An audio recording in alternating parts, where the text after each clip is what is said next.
when you are. Good evening, everyone. Hello, everyone, if we're live yet. There we go. Hey, Craig. Hey, Diana.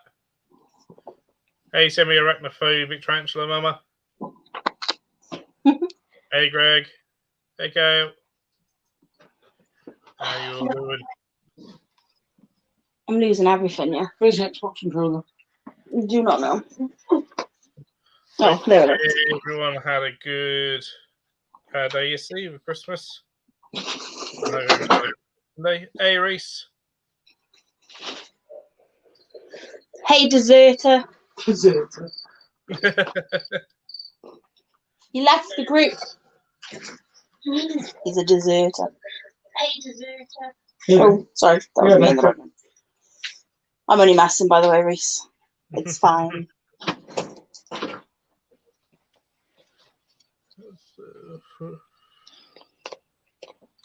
No, Rosie. I hope everything's all right. Your end.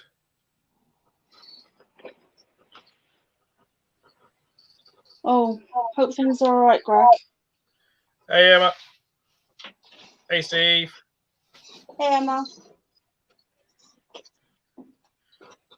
Steve, Kale, Craig. I don't know who else is here. I'm just saying who comes up on screen. I'm trying to find my sewing needles, but they Hey, just. Doc.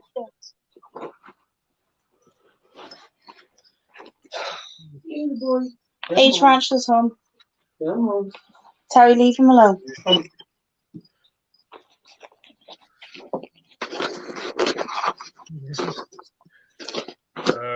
We know. We know. You're trying to eat me today. I know. I was like Reese, you end up in so many group chats sometimes, and you're like, Reese, look. You need one of these, Reese. Hey, Joe.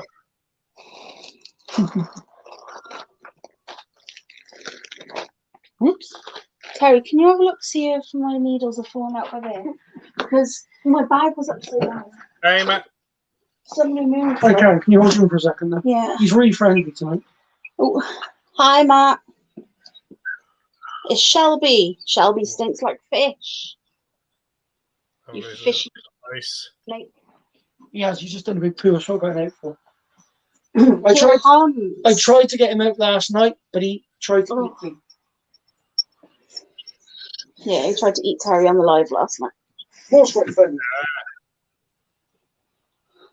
Very funny. It wasn't funny. I love their eyes. They just have really pretty eyes. Awesome snakes. I remember when I used to keep them. Yeah. So intelligent as well. Shelby, I don't know where you're trying to go, but there's like nowhere to go that way. There's nowhere to go that way either, because that's like literally me. You don't any giveaways tonight asking for a friend. Steve just wants to know if he's winning them all. Exactly. I think if there is, we'll perhaps wait until Steve W has left to do a giveaway. Between Steve and Matt, they win bloody everything. I won a Chromata sling last night. I've donated it to Emma. Nice. Emma, what's the tea, Emma? That's right, Craig. Steve's banned from them all. Do you ever like sort of like grab them like that and then their tongue just sticks out? Like, I can't get him to do it now on the camera. I had to stop him because he was coming towards my face, and his little tongue just like. Trust me, Leah. If he wants to bite you, he'll move that quick. You won't even see it coming. He ain't gonna bite me. Thinks he's gonna get us like that. Hey, Michael Martin. Night, Steve. Totally. Where you going, Shelby? Is that my daddy? Right, can you get him off me? He stinks. He doesn't stink. He does. He She's stinks. saying to you, son. Did you check down there? Yeah, I can't see him. I can't drive. Okay. Yeah, I was watching last night just on my phone with the volume turned down pretty much for the whole thing. Oh. Oh my God, Phil had an interesting evening, didn't he? Tell your mum you said that, Phil. Oh, she knew for well what I was doing.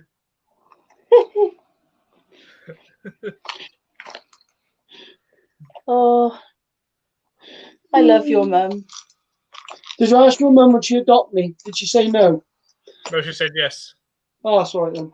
Aww. There you go, you got a new brother now, Phil. Don't Well done, scare yeah. him. Oh shit. Give him a headache now. Sorry. Oh god, the YTO would be interesting. Like a Forrester Dean YTO. YTO. Sorry, like messing back. Did you ask her about the golden tiger? I did. She said no. That's okay. That means I can have it. It's there. It's 35 quid. Who wouldn't have a golden tiger for Yeah. 35 quid? I thought about it and then was sort of like, yeah, perhaps not. And the same with no, just sort of like nowhere to put it Yeah. when it gets bigger. Yeah. Yeah, they don't get as big though, do they, Phil? What, Niles? No, not the Nile. The golden tiger. Oh, you know, the Goldens don't get big. What size is like fully grown with one of them, Phil? But the one they had was, I don't know, maybe 2.5 foot. There you go. They don't get as big at all. Okay, I really need to find my sewing needles. But, I'm tempted to get it. Because their neighbour that gave it to him years ago. They saw him like oh, by the way, the golden passed away. And he went, damn, that lived a good life. They reckon he reckons it must have been well into his 20s. Wow. So, because it was adult, it lived at a zoo, and there was adult there, but it was all behind the scenes. So he took it from this zoo, and it was one that was found just roaming the streets or whatever, and went to the zoo. It's not a very good zoo. Wow. So you don't know what you're doing with this. And so I That's reckon mad. it was probably at least 25, if not older. Found it now. I found it. Okay. Cool. Oh, nice, Reese. I tried to throw a piece of string in the bin and it was dashed. Hey, Harry. Hey, Harry. I am solely tempted though, Phil. For 35 quid, it's so cheap for a rehome movie. They are beautiful. But she did say he is super duper like food aggressive. But then they all are. Oh, they can be, but you can train them out of that. She says she has to get him out with a blanket. She has to put a blanket over him and pick him up. Oh, wow. Once he's out, he's fine. Yeah, I don't know if I want that. Oh, I'll tell you, we've got a lot to do. You can train them out of that because, especially if you use certain tweezers, and as I've done, associate that with food rather than hands. And If I did get him, I was going to do. The thing is with them, it's like to get one for that price Oh, is well, near impossible. Oh God, no! Hello, God, everybody. no. Run away! Run away! I don't know, mate. Well, let anyone on these streams know. Good evening, Phil, how are you, Elia, dude? and Daddy. It's Skinny Santa. I've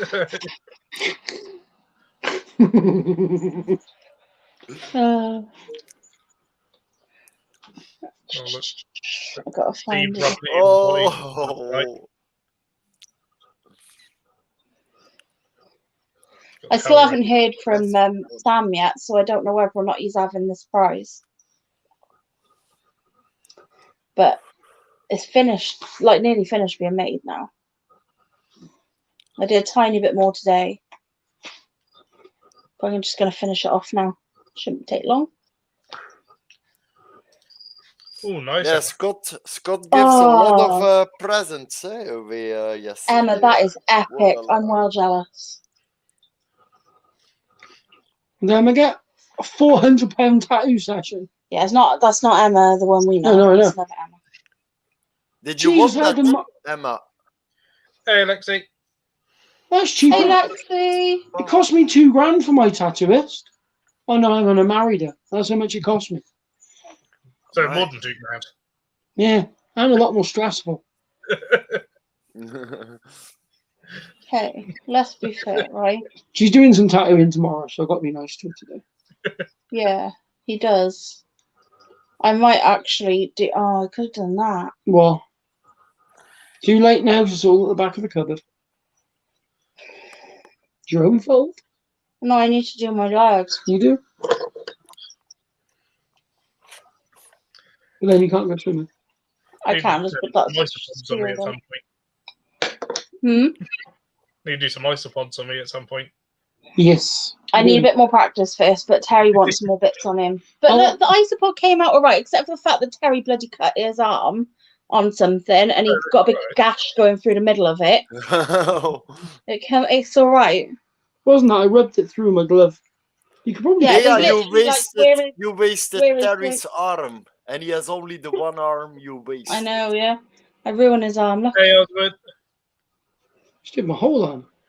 Well, it's nice. Well, I didn't do right. So I didn't do these leaves because I wouldn't have done this shape. I really don't like them.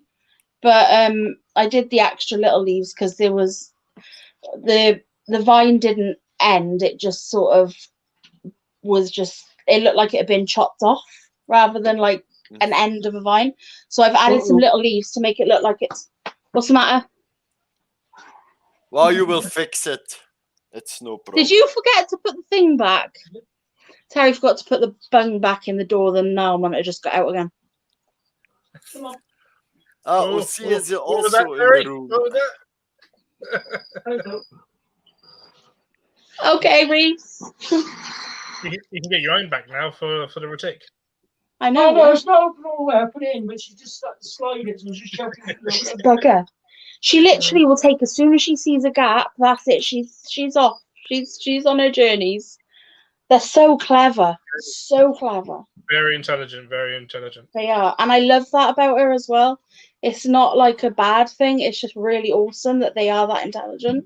Yeah, they'll solve problems. So, as I need to book it next month, because it's Hurry up and like do it. it's only 89 euros, but if you do it last minute, it's gonna be maybe double. Yeah. So it's cheaper because if you travel by fuel over there, then you're drowning. I was going to pop by where I work as well because it's kind of en route. And the hotel is also cheap. He booked like how much was it? Ossie? Under 20 euro for 3 days. It's not so expensive, eh? Really? Yeah, under 20 for 3 days. It's like 200 What euro hotel for did you traveling get? and sleeping. It's in the red light district. Jesus No, Christ! it's a joke. It's a joke. Come in, Phil. Come. Phil, are you coming down to Taunton? Yes. Are you coming down on the day, or are you staying down this way? I will probably be coming down the night before and staying, because I can say probably for free with my parents. Oh, yeah, your parents are staying down there, aren't they? Well, they're staying about an hour and a half away in Cornwall. Fair. So I'll potentially stay there because it's free. Yeah. Well, if you want, you can stay here if you don't mind a sofa. We could do that. We'll see. Hmm? And some of it might depend as well. But Victoria may come to. She's not too sure yet. I think. Yeah, I'm gonna just book the same hotel like Ossie did because Matt promised me if his working hours are good, I can stay at this house. But if it turns like wrong, then I'm homeless. You know. For 3 days. That's where I work. Where Steve W has put Sheffield Wildlife Park. And then It's I need epic. to live. Then I need to live 3 days under a bridge in the UK, and maybe they're gonna lock me up, so I can better stay over at an hotel. Hey, my pet octopods. Baby. Hi, my pet. Hi, my pet. Octopus. I got a Eh, bit bloody. Tarantula, Matt, because I don't know if you have not so good working hours, then if I cannot say, we can always go to the pub before and after the event, so it's always nice. Yeah, Yes, love. I'm sitting on my hand. DJ will be fine homeless Okay. under a bridge. Gonna let you pick her up. I'm a bit shaky. Somebody has a carton box for me. Yeah, I have to. The monitor's sat on Terry's hand. Hello, Nice. This could be interesting. hello. Can I have my hand Wait back? for the screams and the are you so and so. And I'll say maybe we're gonna visit Phil as well. I At the got zoo. off my skin. And wait, scream. Talking about skin. Ow. She's whipped him.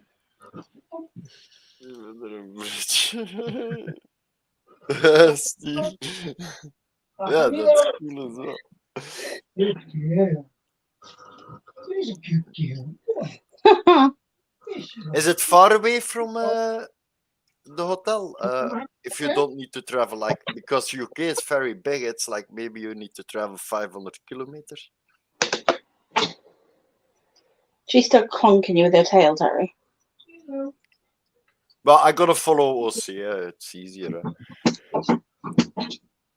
Okay. I'll take that as we've had enough interaction today, yes? Okay. Otherwise, I need to drive to Holland with my motorcycle, but I don't know if I can park it somewhere safe near the ferry. If it's like a protected area, because I don't want to go back 2 days later and my motorcycle is stolen. It will be that fun, very Terry? annoying. No, because she sat on my gloved arm and then she put her nose up my sleeve. And then I couldn't move her, could I? So I then had to coax her off with her tail Tiger whipping by hand. back onto her log. Thing is, We though, I all want to go save to her. the watch. To be fair, then I disappear as well. they're not that inclined to bite. They're more of a Well, tail at the end. Greg, Oh, well, they're not really that. They're not that inclined to bite. That's we'll get a watch. Dear. Okay, from what I've seen, I know the guy who, if you're doing it, well, I think you're doing it. I know actually the guy who runs it. There's a lot of controversy about it as well in the zoo industry. That basically you're just in a pop-up swimming pool with no heating, and he just dumps like some baby crocodilians in with you. What is Where that? is this? Is that in this country? Yes, it's in Bristol. Can we get in and kick his ass? Sort of thing.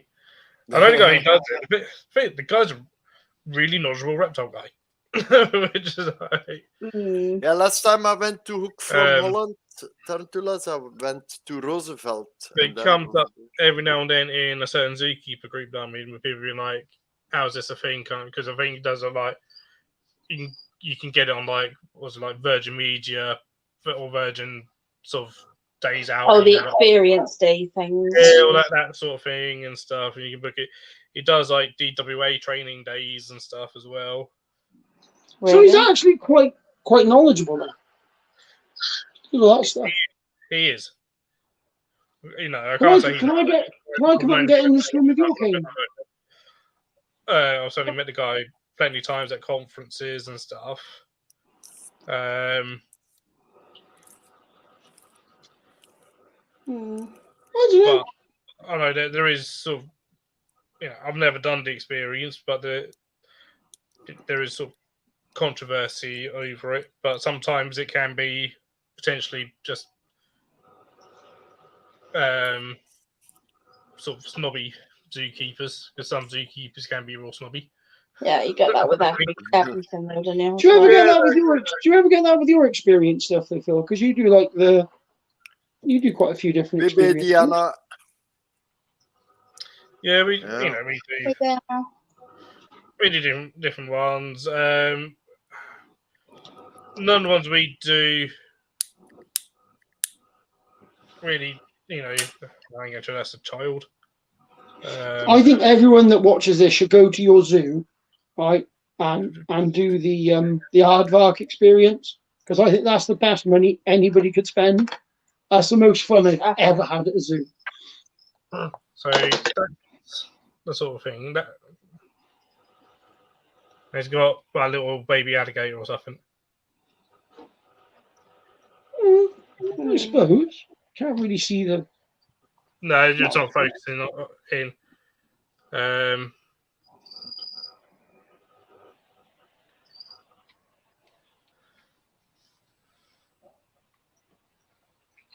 Is he gonna eat the crocodile? No. I wouldn't really call it a crocodile. It's teeny tiny. It's not going to do you much DJ, damage. you're is it? so It's like a baby caiman or something, or a baby alligator. Now, if they were letting people swim with Wow. the size caiman that you've got in the zoo, Phil, that Yeah, would I'm be not great. gonna do that. Well, I mean, Can I just say that if you do actually go and do an experience day, then you're helping the zoo Mm. a lot because Oh, wow. That's, but it's just a pop-up garden swimming pool. oh, Yes. but they take good care of it. It's like because somebody said all the enclosures are really nicely done at the zoo and stuff. They make their work of it. yeah, they're very, very good. Aardvark. The animals in there are very like chill. Like sometimes you'll go to a zoo and the animals are like real, like I don't know, they look stressed. Oh, what, in Phil's zoo? No, in other zoos Yeah, they do. they but look stressed, but in Phil's zoo, I no, swear, I've never been to a zoo as good as Phil's one. I think it's one of the nah, best ones I've everything been to. was like it just wasn't stressed. Like the animals seem to be more nosy about you than you are about them. Like even when you go past the aardvark enclosure, if they're outside, they're like properly looking at you and like giving a sniff, and then they'll start sniffing the floor again. They're just not stressed. They're just like, hello, sniff. I ain't just saying it because we're your friends, Phil, either. I reckon the zoo that you work in is probably one of the best ones we've ever been to. For like the animals, Yeah, and the animals for how up. the animals are behaving, like they seem to be real chill.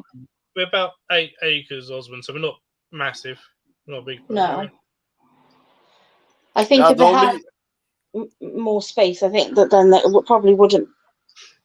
the only zoos I did was Plankendaal and then Niederoverheem. Allee, there was something in Holland and then The thing is, Plankendaal and Zoo of currently- Antwerp. Pat Greg on breeding of endangered species in the UK is Brexit because they keep changing the rules all the time. Yeah.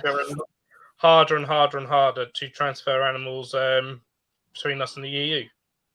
Yeah, and the government says like now the enclosures need to be like 10 or 20 or 40 meters bigger. Then the zoo needs to use magic to make the enclosures bigger. Then they have Yeah, less animals. they have no concept.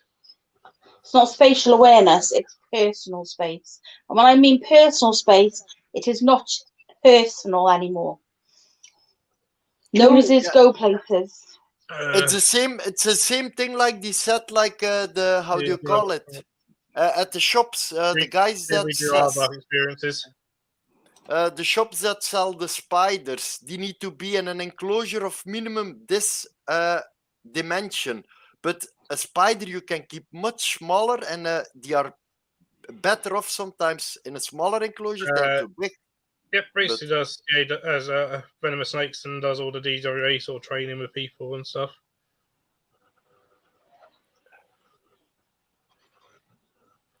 You've got to be. I think if you want to do the venomous snake stuff, you've got to really like. Well, what happened at Longleat with the red pandas? Gonna make coffee. I wouldn't fancy doing the venomous snake stuff. Two cubs unfortunately die. Passed away. The press have sensationalized the hell out of it. As they do. Yep. By saying that it was too cold for him. It wasn't too cold for him. We like during the freeze, when our vet was here, he was like, well, I don't need to ask about the red pandas because red pandas are fine in this weather. the thing. We worry about red pandas when it goes above 15 degrees. We start worrying Oh, about wow. red pandas. When it goes when it gets warm, we worry about red pandas. They can take minus 15, even like minus 20 easily. Hey, reptile. What it looks Hey, more Derek. like was just a mixture of things of the cubs weaning, and the mum had stopped feeding them. Things like that happen, though. Do you know It what I mean? It happens in happens. nature all the time. You can't predict that. You can't. You know, there's only so much you can do. Exactly. So zoos won't. That by ours and the art zoos won't hesitate about sending animals to Longleat. Longleat have one of the best track records when it comes, especially to red pandas. They have one of the best track records in red pandas in the UK. I've only ever been to Longleat once. I really, really liked it. Yeah, I enjoyed it. But then I sat in front of the ferret, I ferret forgot to exhibit like for like an hour. They've been sort of quite open and honest about it all, and put it out. You know, well, this means fairly straight away. A lot of places don't. There's a lot of places that don't put the stuff out. Hey, Yeah, Derek. which again is understandable when you're dealing with things like that, with the media being so sensationalized about stuff. It's they do my head in, to be honest. The media is ridiculous. There needs to be more control over what the media puts out. There's a lot of stuff like this that was like sensationalized in the media that now people think is actually true. How many shows do we do where people ask us, is it true that a snake lays next to you to size you up? I must get asked that every show we do. And that's been a thing that's been going on for ever since I've been keeping reptiles for like 26 years. It's always been beyond a joke at this point. Like, it's terrible. Oh, so my friends, it's always like my friend's cousin's uncle or my friend's cousin said. Yeah. I was like, oh no, I bet definitely told him. I was like, I bet definitely didn't tell him. Didn't tell them that. No. They don't work like that. no. It's complete myth. Imagine if they did, like, oh my god. They'd never eat. How would they ever tell if an animal was feedable? Yeah, Mr. Gazelle, can you just stand still for 30 seconds?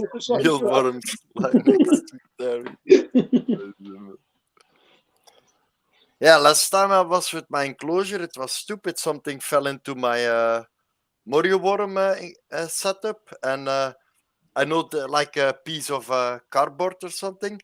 And a few hours later, I was hearing something rippling over the floor, and all the Morio worms were over the floor. I was, oh no! Yeah, it was funny. It was in this meal one going next to Terry to size them up. Wearing a little bit thin now, baldy.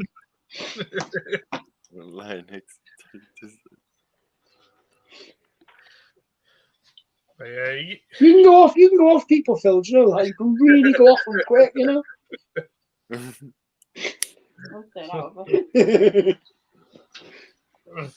But yeah, Matt, are you coming on cam?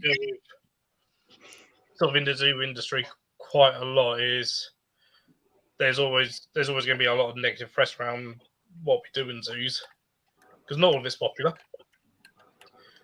So there's a lot of negative stuff about just keeping animals in general. People love to like focus on all the bad stuff that apparently we all do.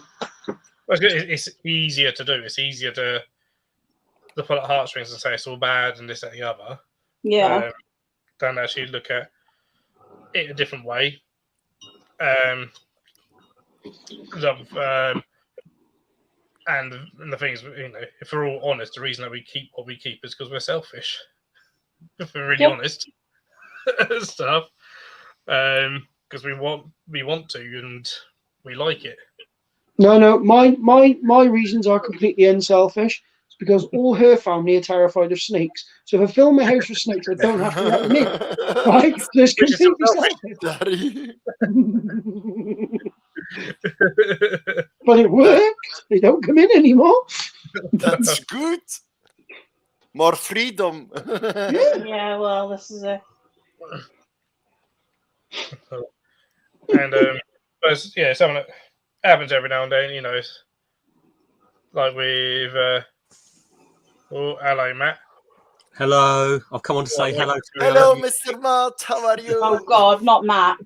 Yeah, that's Holy nice. me. See, his wife sent him to his room now. Look, he's been naughty again. Banished to his room. Up he goes. We just watched Krampus, and then I've been sent upstairs. Yeah. I was watching the news, but it's always the same. I don't watch Mm. news. I haven't No. watched it. You never Yeah. watch it, Phil? No, don't watch it. I stopped watching the news and reading anything to do with the news before lockdown, to the point where Kathy had to tell me when I said I'm going to go out to the shops, and she says, "You can't, we're in lockdown." And I'm like, "What are you talking about?" You did that to me, didn't you? I was like, what? I don't believe you. No, I didn't, honestly. I'm rocking a t-shirt that Connor got me for Christmas. Very nice. Oh, Nice. Nice. Who doesn't like a bit of Lamb of God, eh? Silence of the Lambs. I need to watch it, but I didn't know that their Bloodstock released, I think, the full set on YouTube, that their headline set from this year now is on YouTube. Right. The new album, I'm really liking the new album.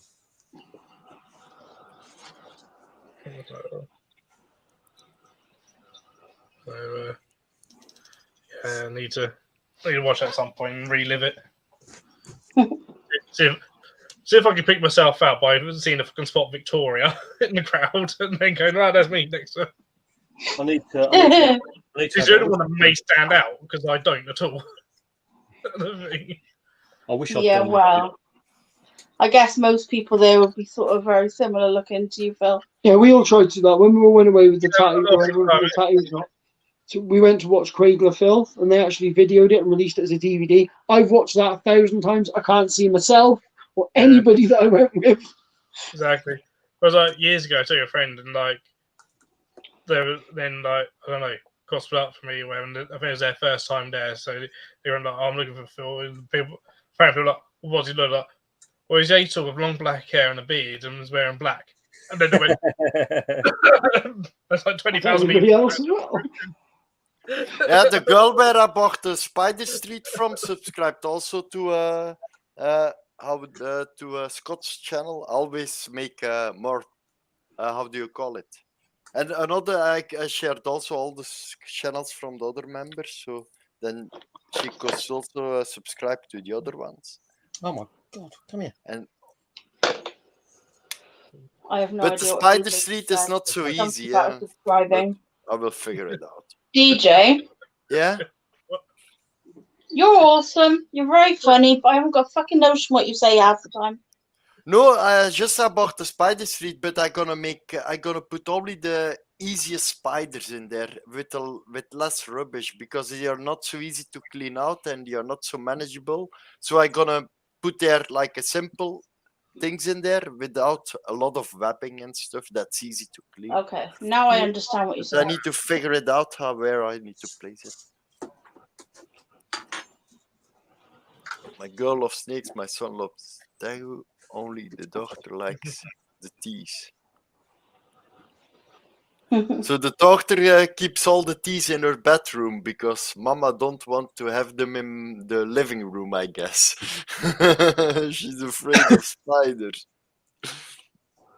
I must agree, tegus are pretty awesome animals. Tegus are awesome. Rapidly becoming one of my favourite animals. I'll tell you, they're so awesome. If I had the space for one, I'd love one. I just haven't got the space. No, What kind of animal is it, the Daegu? I'm gonna look it up. Man. Daegu. They're awesome. It's a lizard. Hey, That's Leah, a bearded dragon as well. 4:30 in the morning, I think it was when I finished labelling.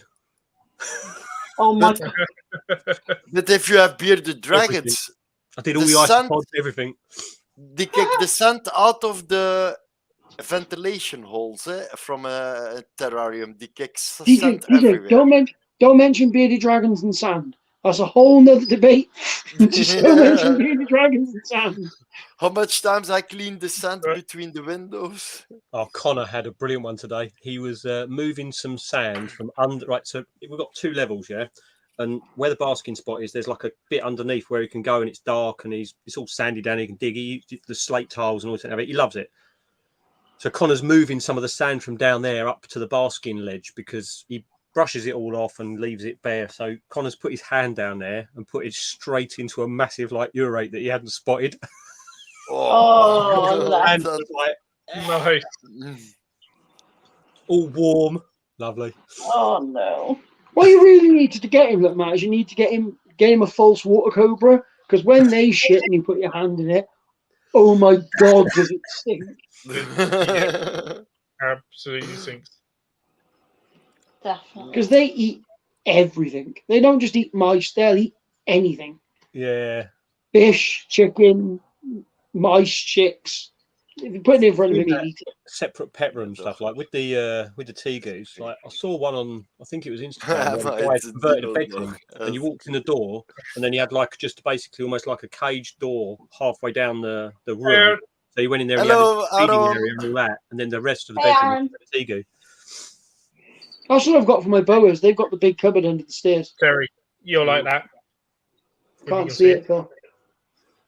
I know I have to wait for it to go on the telly. Is that a gecko or something? Or Ooh, that's nice. Phil, what is that for an What animal? is it? That's a species of tegu. Yeah. That A was fit to the special palm one. of your What hand is the as really an little adult. one?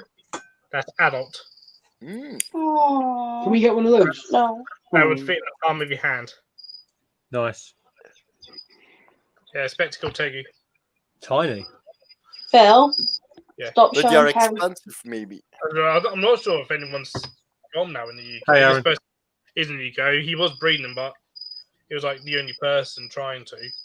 Are I you tell you what, playing- you know, Oh, that's Right. cool. no, you said I I'm can't not- have a thing. Matt, Connor's did you- girlfriend got me some spider covers for the Xbox controller. I Matt, love it. did you get They're the cool, new aren't they? game on Epic Store as well from Death Stranding? It was I'm not a been on game there. you... Ah, you're not on Epic. Oh, no, I haven't been on there today. Ah. What is it? New one? Yeah, it was yesterday. It's already gone. It was like Death Stranding. It's a AAA game or a AA game, and it was Oh, for blimey, free. shit. But there Yeah, is have you every ever year heard of a good anyone game. keeping tokays together as a pair? Or have we got to have a trio? I've got X amount in my tropical house. Well, you've got loads, but your tropical house is a lot bigger than my enclosure. Yeah, Phil. It's a couple of 100 times bigger than my enclosure. I've kept in, you know, our day gecko, Viv. Yeah. I had 3 tokays in there before I took them out. Okay, And and only- did they do I alright? only took them out because no one ever saw them. Well, I'm just thinking, I've got this store credit thing. And I thought, I've got a tokay already. Thought it'd be really cool to have a go at captive breeding them. Just- No, great coat. Oh, it gets Just the better. fun of it, really.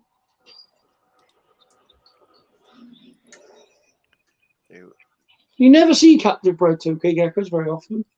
He only always- charges about 50 quid for that one. Yeah, but it's not the money, is it? It's just the. No, I mean for the. Last time I saw, so I think there was some in the Manchester show that at least were labelled up as captive bred, but they were about £150 per baby. See what I Yeah, mean? that's what I'm thinking. Yeah, I'm not really bothered about the price of them. It'd be nice to get them into the pet trade a bit more in this country, wouldn't it? Rather than having them wild caught all the time. Right. It would be. There's people that It's do sometimes breed, a great feeling, eh? To drink a little bit too much. people aren't willing to spend the money. Also, it'd be nice to have them, see if you could tame them out if you had them from a Feels baby, good. or at least get them to the point where you could handle them. I've seen it done. I think it was Mark Amy who's done it before. I I think think it was him. it's good. I'm pretty sure he, like, the BBC asked him, like, if he wouldn't mind taking them over to, like, Tokyo to be filmed and basically to release them. And he was like, I'm not releasing all these tokays into the wild. Oh, wow. Money. Fairly, Because Phil, reared them, essentially. I hope they're not gonna release anything from Yeah. China soon because you have there like COVID, Oh, like no. 250 million people that have COVID. Yeah, It's you like see, massive. I reckons Keep them there. Reptiliatus has kept them in pairs. Okay. I'm just thinking, I have one. What's yours, male or female? If you're not familiar with his show, I he's got don't know. quite a good YouTube channel actually. Is Reptiliatus. Yours is female. Phil, how do you sex tokay? Same as a normal gecko. Yeah, So just that pray is for your female. fingers. What are you doing, Matt? You're doing it that way. Me feeding. Oh, nice. think it's female. She has no balls, so I think it's female. If you look for ventral paws as well. Yeah, I can't see any of that Hang on. either. I still on the need to front of the glass. sex 3 spiders as well, but it's not easy. Yeah? I always No. mess it up and I break the mold. No It's always- vegetables. Give me your phone. Your other phone. Yeah, you can do illumination, trying to light straight through and see. You can then see as well.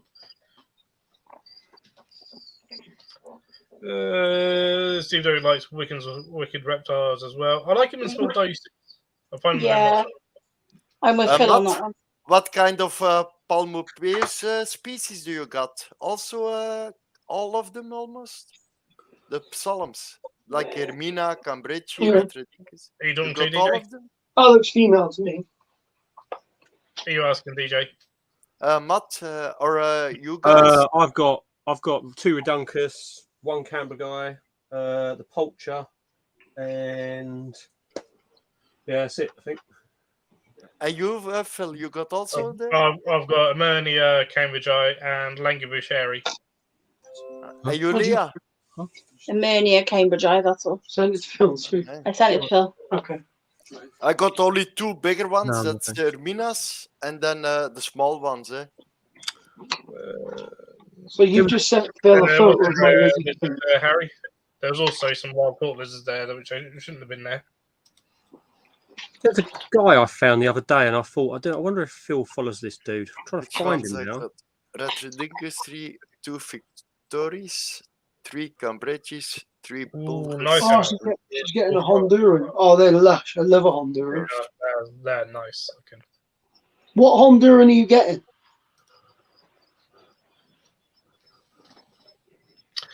Leah's sending me photos of lizard genitalia. Oh, yeah. Can you do a close up? I did do a close up. See, I'm Oh, thinking. yeah, that looks like a female to me. Yeah, that's Looks what like I a thought. female to me as well. That's the guy I was trying to find. A male, if possible. Do you follow a guy called the Mad Aquarist? The Chris for isopod stuff. yeah, he's good.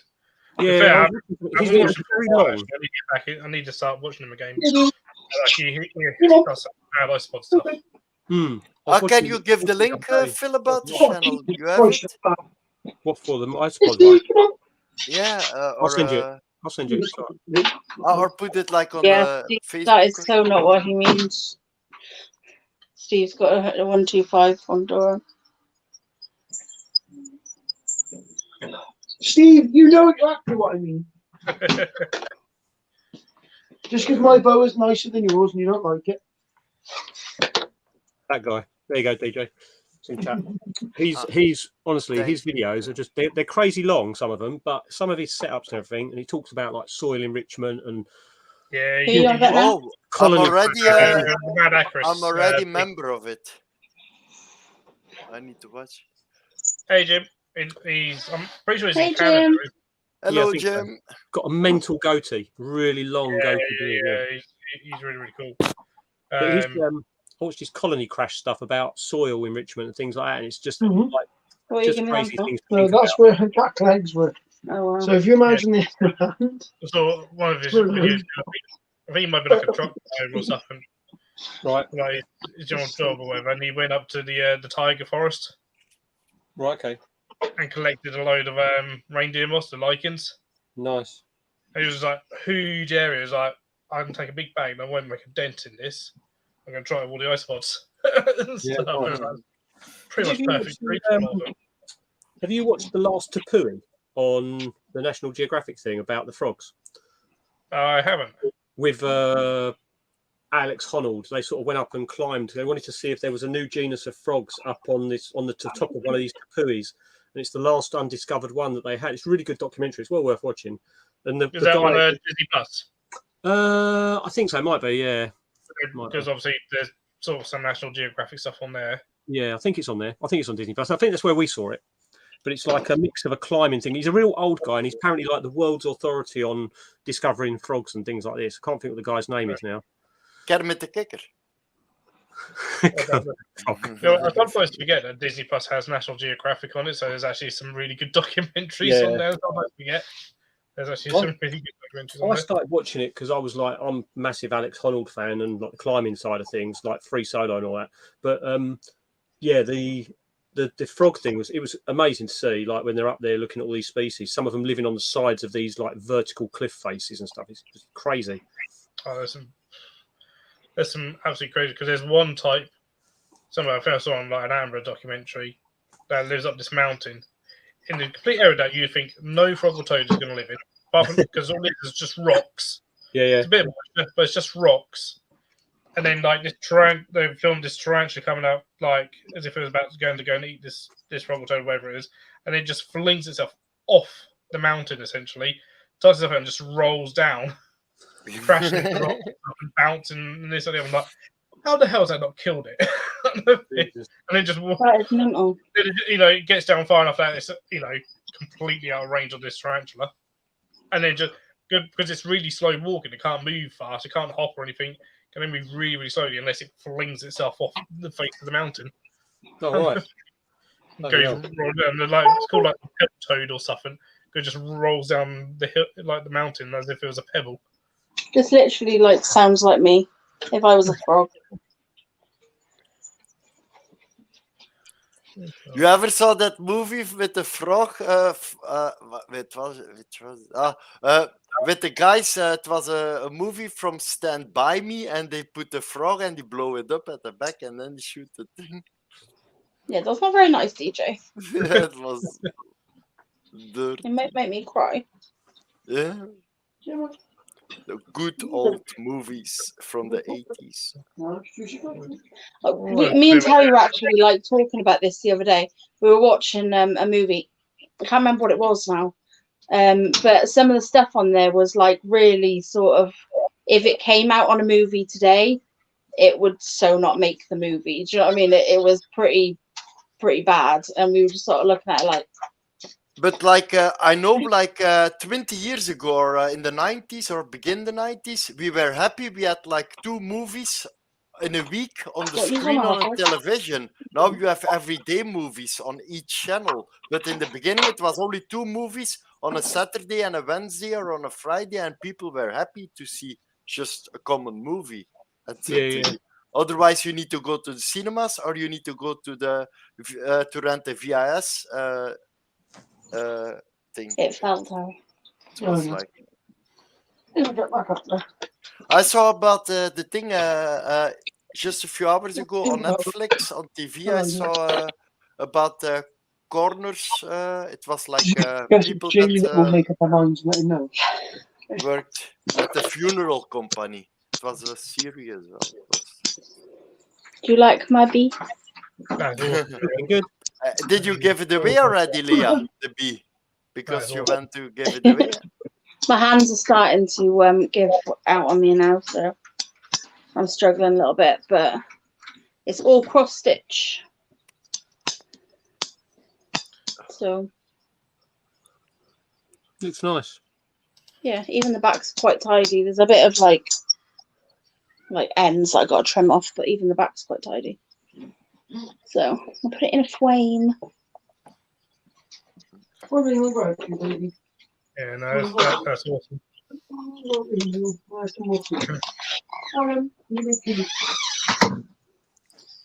But I can now say I own an Ellie special. Go on. An Ellie special. Yeah. Oh right, yes. I know about this. What's the Ellie special? It's present he had for Christmas. You'll see.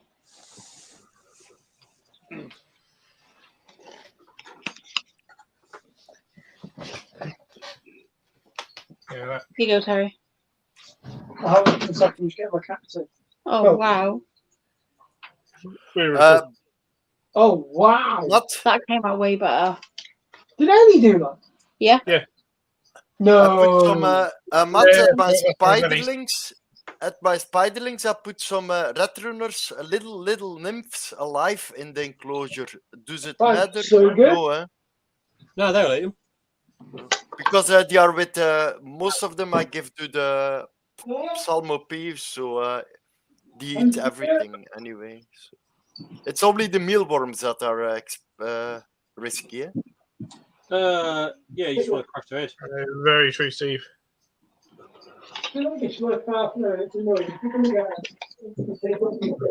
Ali made Lewis's things from Star Wars. It was really nice. Yesterday I saw the pictures. Yeah. AJ, I Very saw good it was drawing. like if you can do that.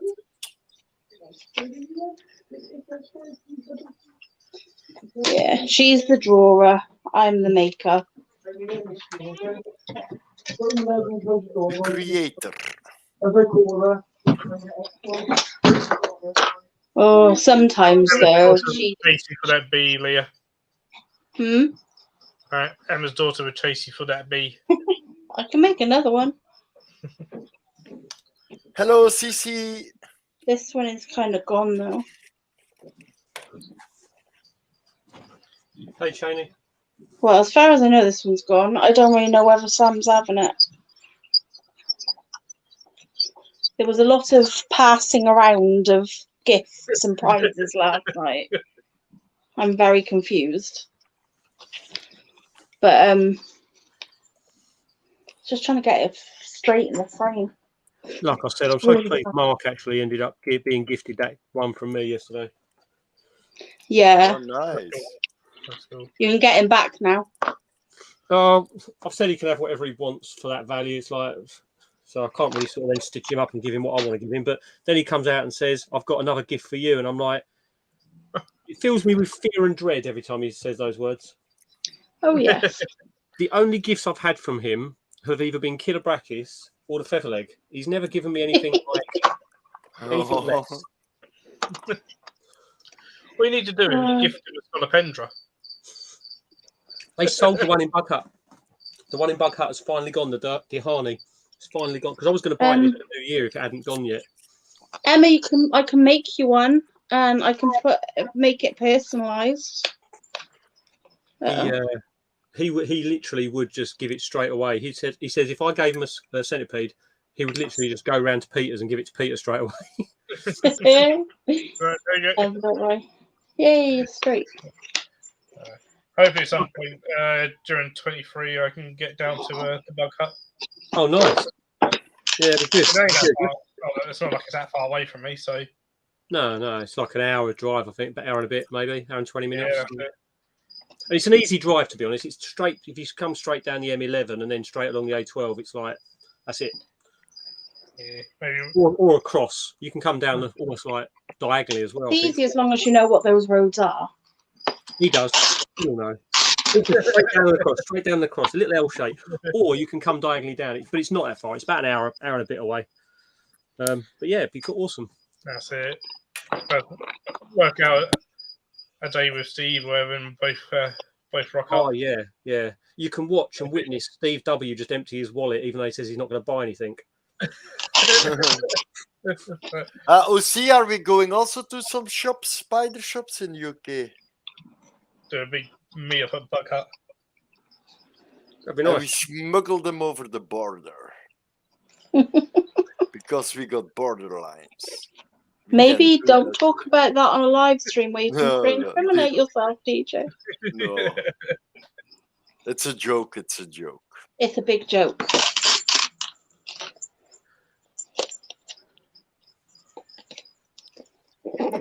Well,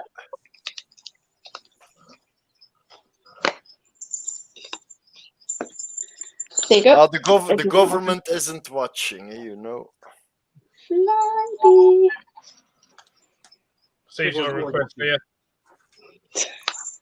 Yeah, can you do a ghost and 2 bees for me? Okay, Steve.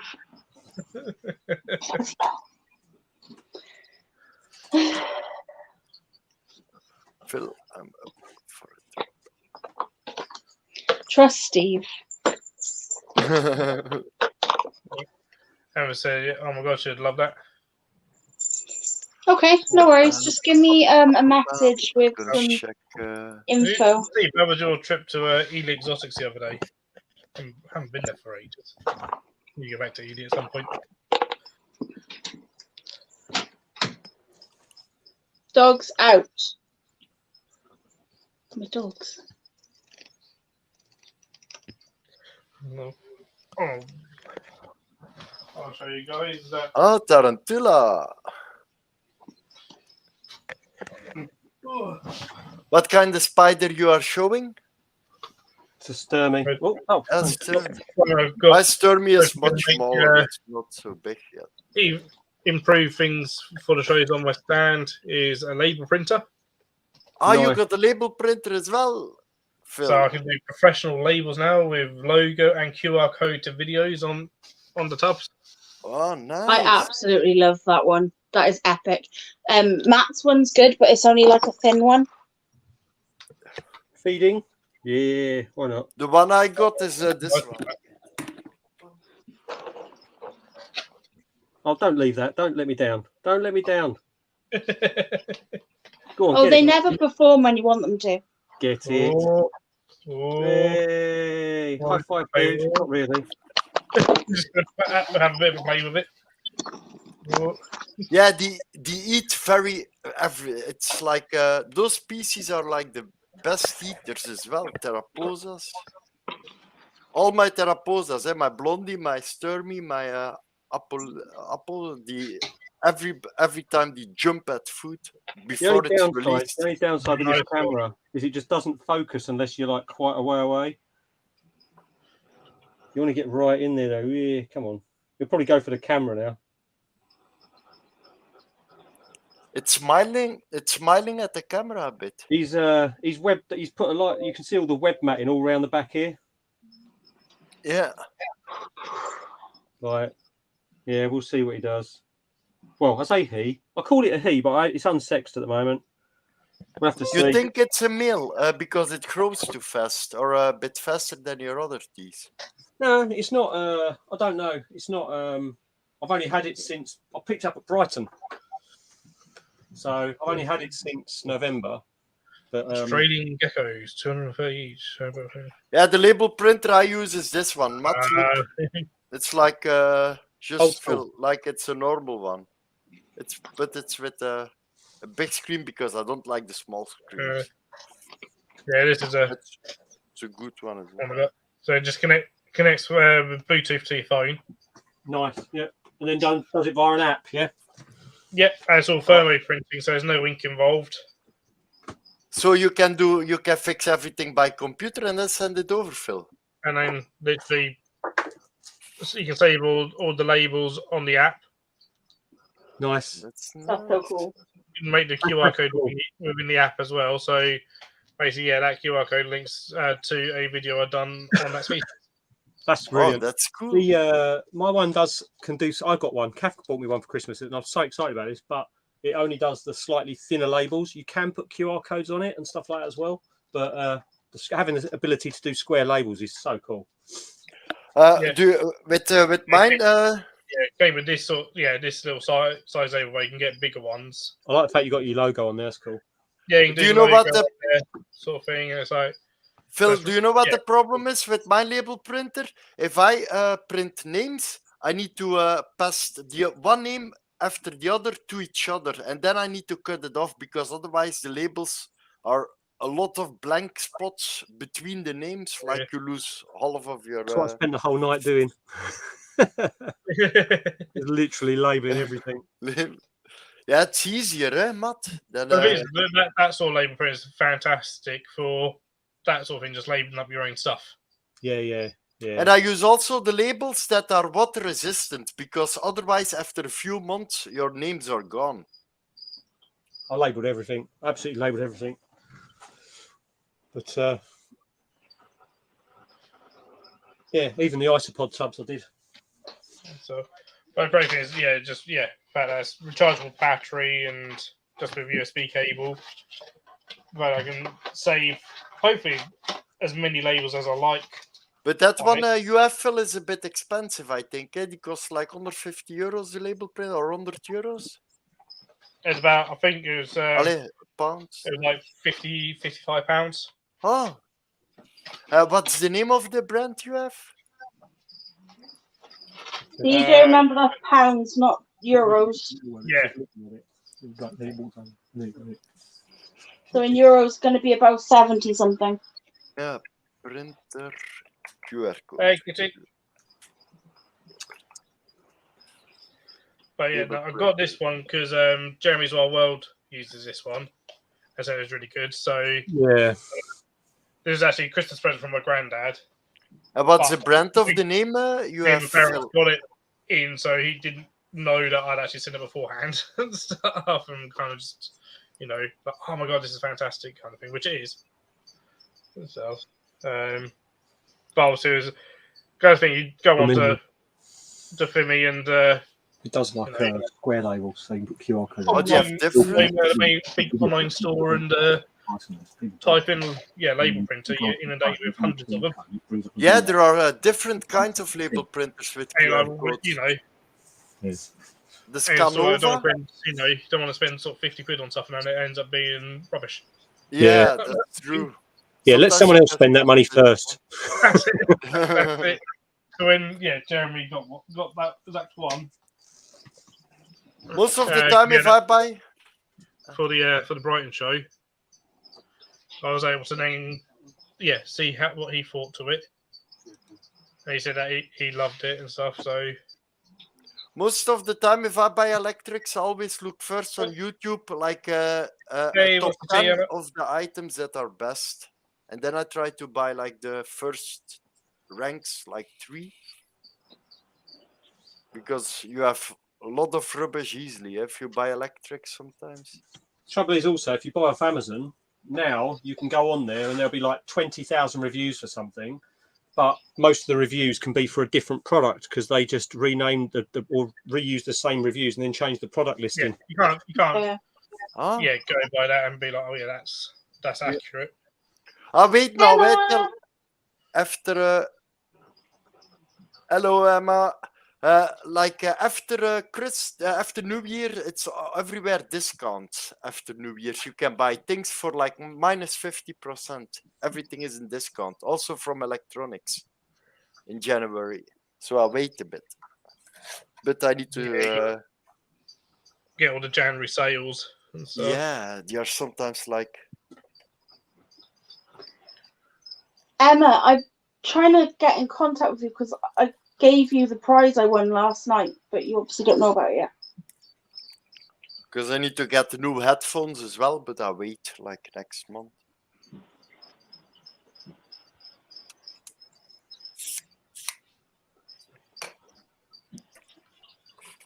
Well, my Bahemi just gave me a Christmas present. It didn't flick when I went in the enclosure. Nice. Oh, wow. Oh, nice. Why it's always a flicker? They're just menacing, aren't they? Mine literally never flicks. My one is a nightmare. And mine was a nightmare as well. That's why I left it as well. Look, right. It's literally just it's moved all the soil down there, and its cork bark is now just under there somewhere. Yeah, that makes sense. I mean, mine does all that. Such a stunning little thing, though. And I've had to put this this water bowl in, just literally because it's too big for it, really. But the water bowl is like it used to lift up all the other water bowls, so I had to put this glass one in. It would just walk around with it. One that's too heavy for it to move around. Yeah. But I don't care if water balls are too big because a spider never drowns in water balls. They never drown. Yeah. It's always that hilarious thing of like, just still use like things like milk bottle caps and stuff, but like they'll fling it across the enclosure and then they'll go to where it was, being like, "Oh, I'm thirsty. Well, I'm on water." It's like, well, you just chucked it out. Yeah, the day after it's already gone. I feel if you. Well, like I was saying to Leah last night, we were chatting and I was talking about my Balfouri and the fact that it probably has about 5 water bowls down in its burrow. It just takes the water bowl down into its burrow where it molts, and it molts in amongst all the empty water bowls. Yep. It's cozy. Sounds about right. Absolute idiot. Same as my bloody OBT. He likes to do it. Yeah. Weird. Yep, big time. Stupid animal. Certain spiders I'll never give like an expensive water bowl to, because they just lose it. Yep. This is true. I think the spiders are one of the easiest animals I have kept for caring because they are really easy.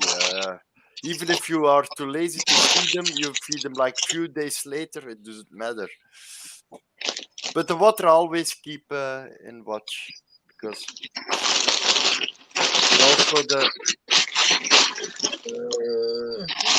Sorry about noise.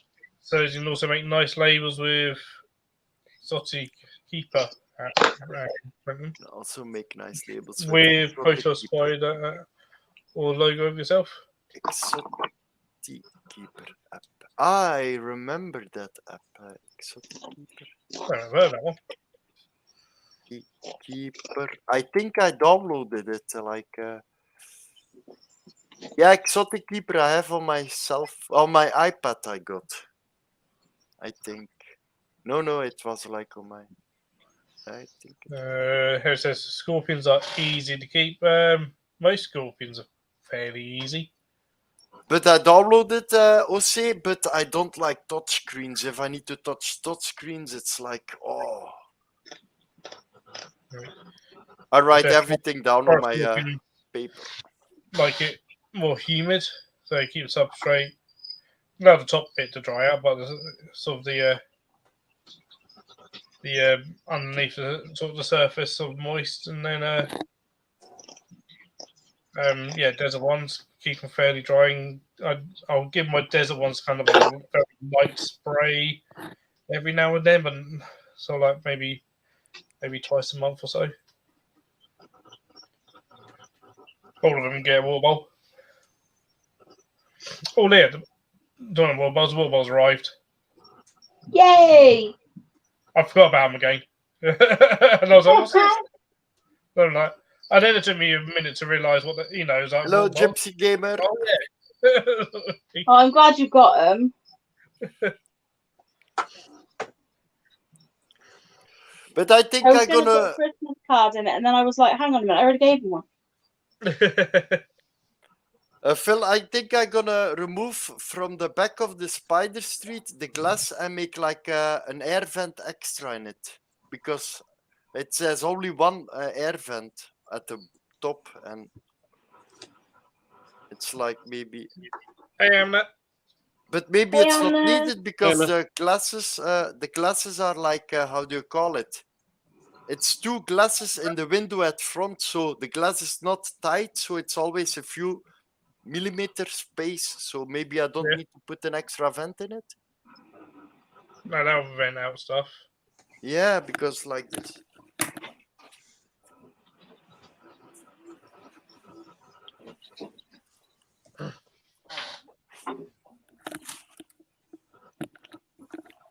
Those are the glasses I had with it. Look,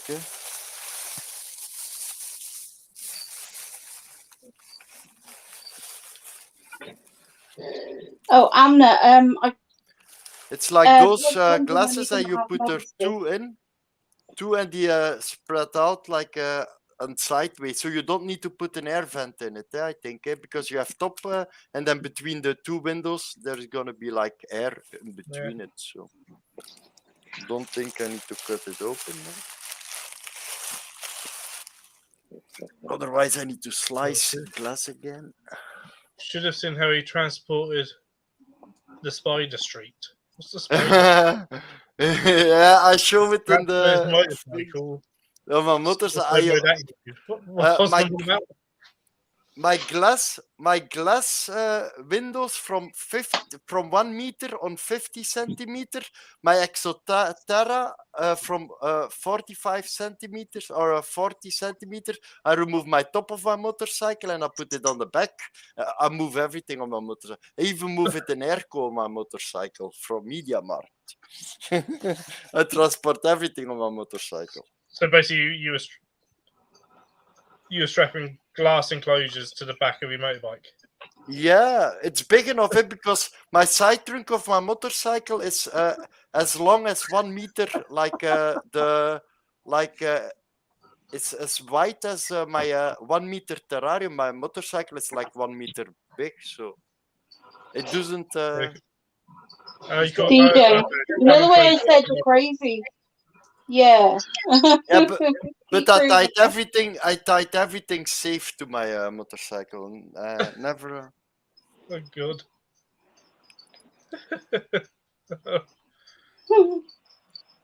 Yeah, you want to make sure that's balanced well, isn't it?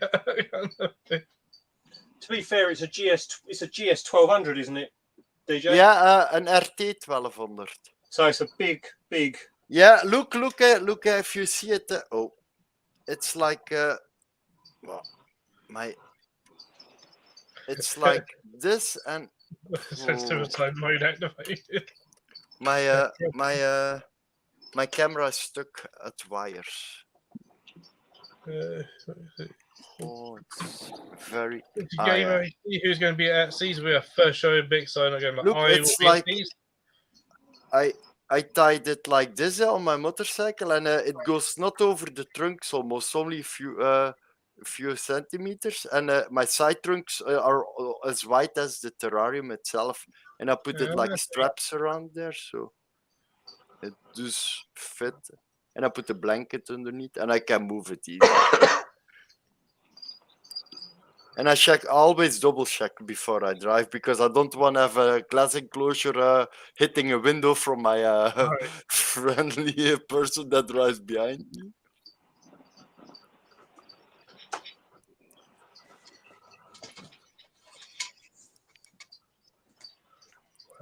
Yeah, Seas is a good show. I really like Seas.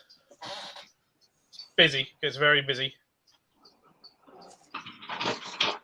So, you going to be at Seas, Matt? Yeah, I'll be there. Yeah. Oh, there you go. How do you call it in the UK then? If you have like a few enclosures like together, also Spider Street, or how do you call it? No, just set of enclosures. Ah. Oh. Yeah, never heard anyone use any kind of special way. We don't really get much apart from maybe shop displays sometimes. Otherwise, there's not really much. The disappointment then in DJ's voice. Yeah. Yeah, I was thinking. Right. Yeah, I don't know. Sometimes the sentence. It's not something we do.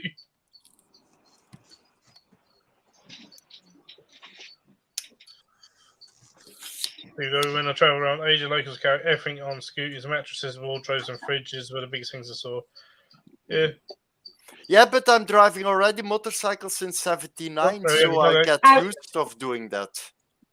I don't have a car license, so everything I got, and at my side trunks I can put like a 6-pack of 2-liter waters as well, 2 side packs. It's like 12 liters in one trunk. Why are you not going to the Manchester show again, Harry?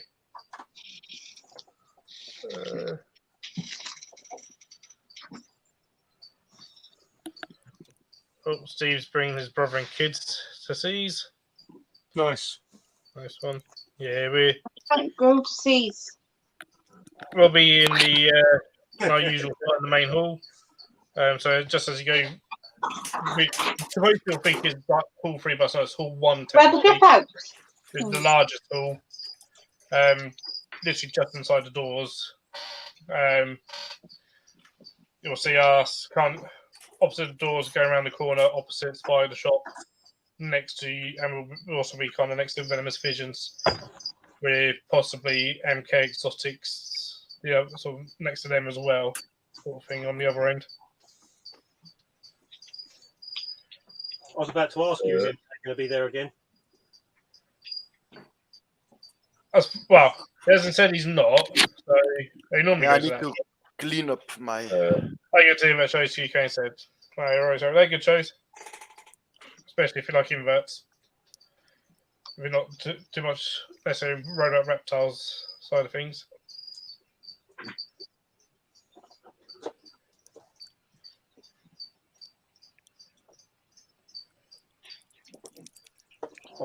Bloody Chromatus has just decided to take my tongs.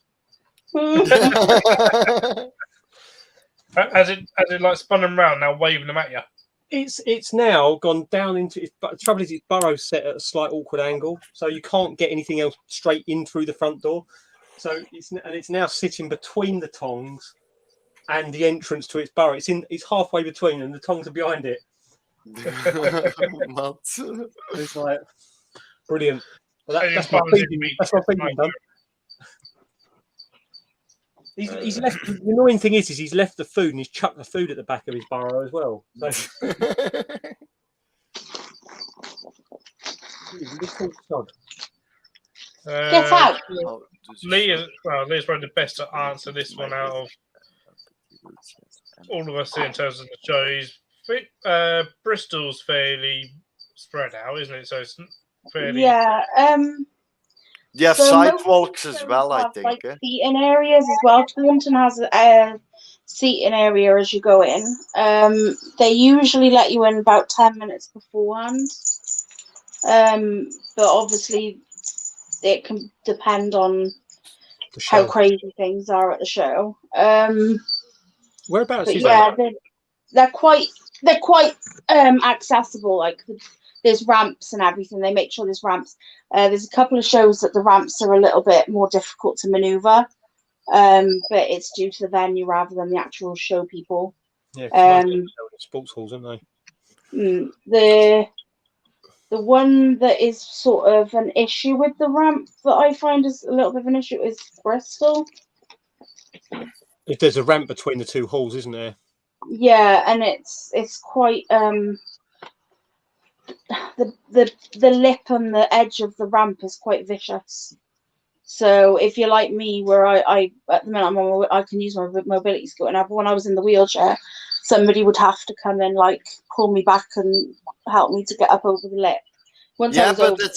It's easier, Leah, because if you instead of going forward, they take you from the back then and reverse it, and that's also safer. Yeah, that helps as well.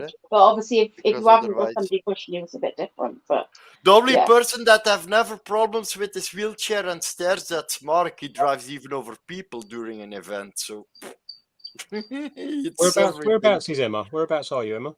Because the Taunton show has lots of space between each stand. Yeah, although that might change slightly this year. It'll probably be busier this one, but it's weird because it's in a strange location, isn't it? It's like everyone sees Taunton and thinks, "Oh, it's right down the arse end of the universe. I'm not driving down there."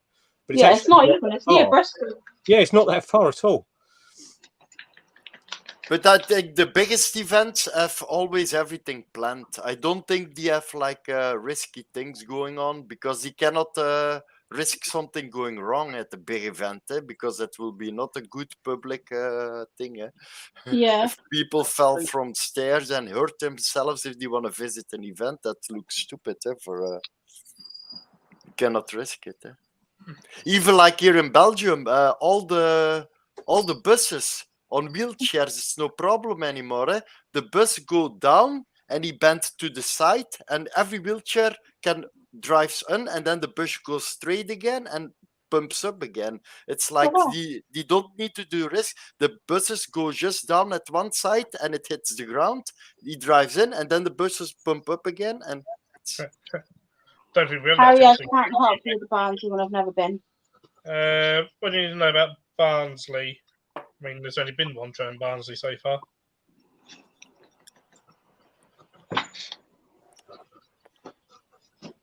No, I can't really give you perspective of it from a trader point of view, because I come in at a different entrance.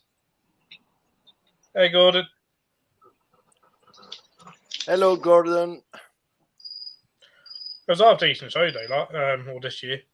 Even. But the one we go to, the one I go with Jose to the event, Bristol's or something, that's the biggest show in the UK that you can have. No, the biggest invert show is the BTS. Is that the one we go to, Emmy? Or which one is it? Yeah, that's the one you're going to. That's the one you're not going to come over for, yeah. The British Thrasher Society show. Yeah. And then next year, the BTS will be saying, sorry, we're not running that show again after last year's event with them two turning up. Oh, hey. We're done.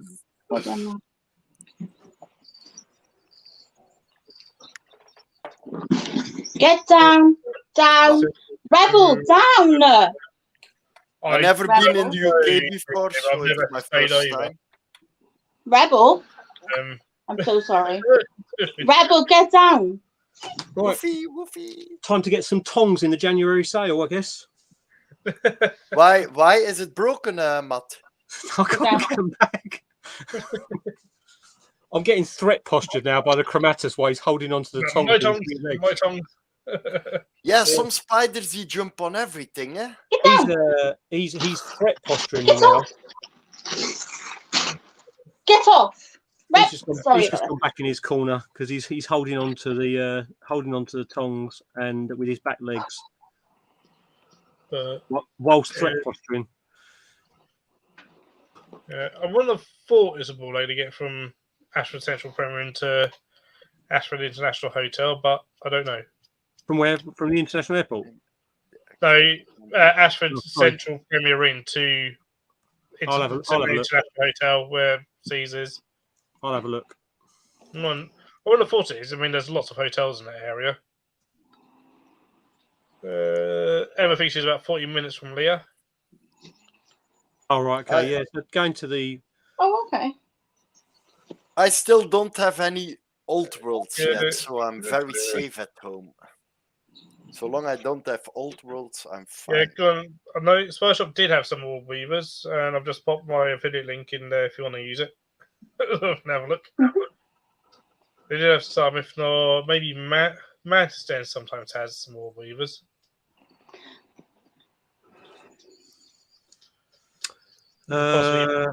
Sometimes. Where is Oh that? God! Now the cats are in as well. I wish people in my house would learn how to shut doors properly. You need to have automatically door closers. I do. I really do.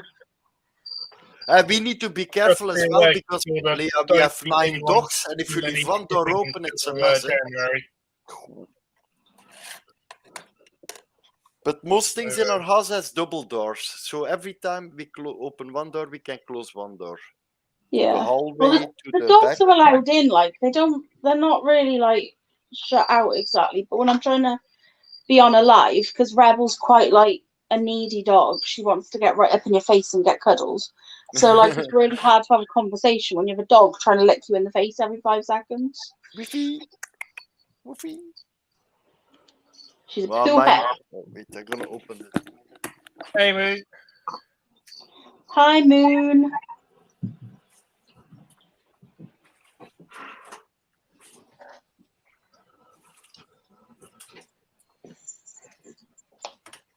Yeah.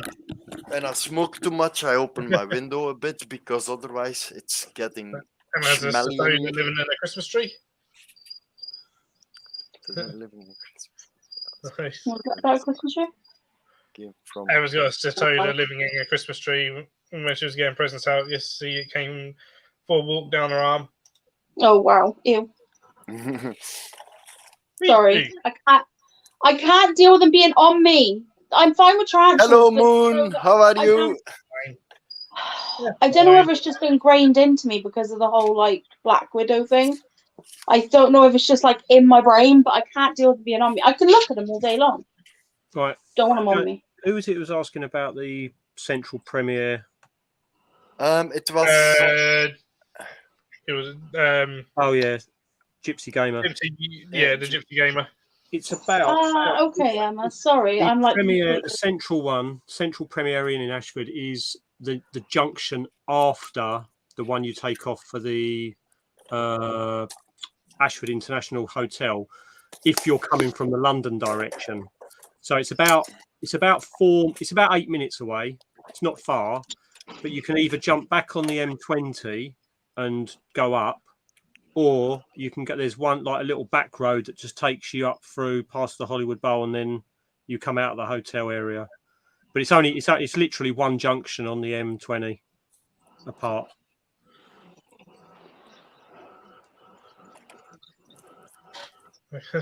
Dramatic Focus, best beginner older. I'm glad you put a laughing emoji after that, Harry.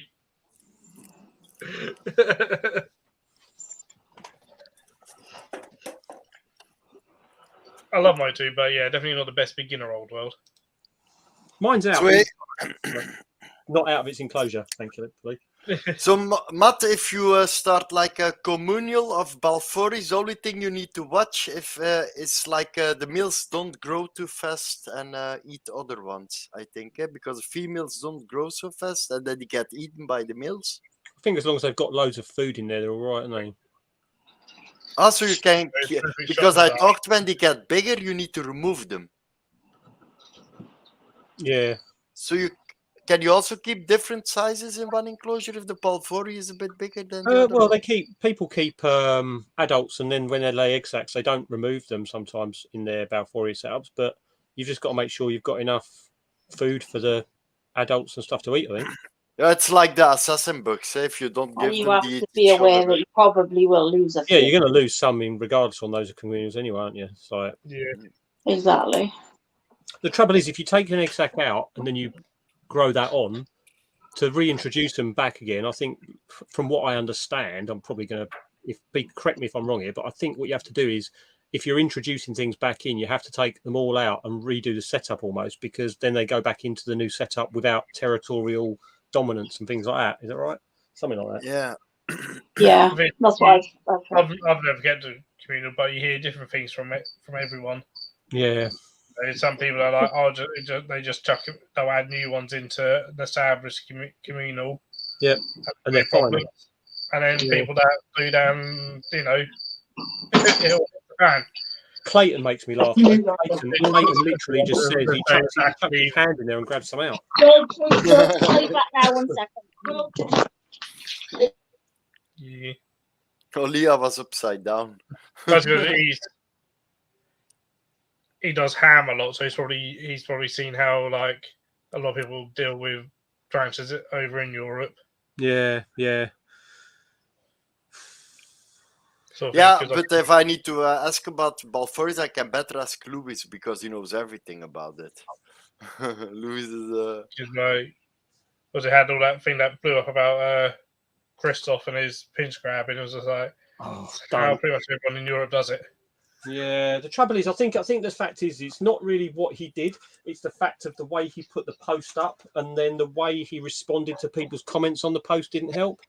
Yeah, I mean, he did it on purpose. Yeah, of course he did. He did it. He did it for the rise, didn't he? Yeah, of course. He knows what he's doing. Yeah. Yeah, because I don't have old worlds, but like Psalmopeus species and Theraposas are almost like old worlds as well, I think. Huh? Or even. I don't think it's so much different. They are only faster. I've got to feed the big gigas now. This makes me more nervous than anything. Oh, Reese, if you got an HMAC, you can deal with a Calciatum, no problem. They're both very similar. Once they're in their enclosure, they're fine. Don't you have an extra border around it? Like, don't you never feed it like in a box for safetyness? No, you just open it like that. He's there. I can see it. It's down here, and it won't come out the hole. It will literally it'll put its front two legs out the hole. Well, as soon as it comes up to its top of its enclosure, it'll put its front two legs out, and that's as far as it will come out. I want to see that if you feed it. See how fast he is. I think the temperature has gone up about 3 degrees in this room, though. I want to see. In a few seconds, you see something jumping on the webcam. So he gave it to someone else. Yeah. Oh, yeah. Thanks, Steve.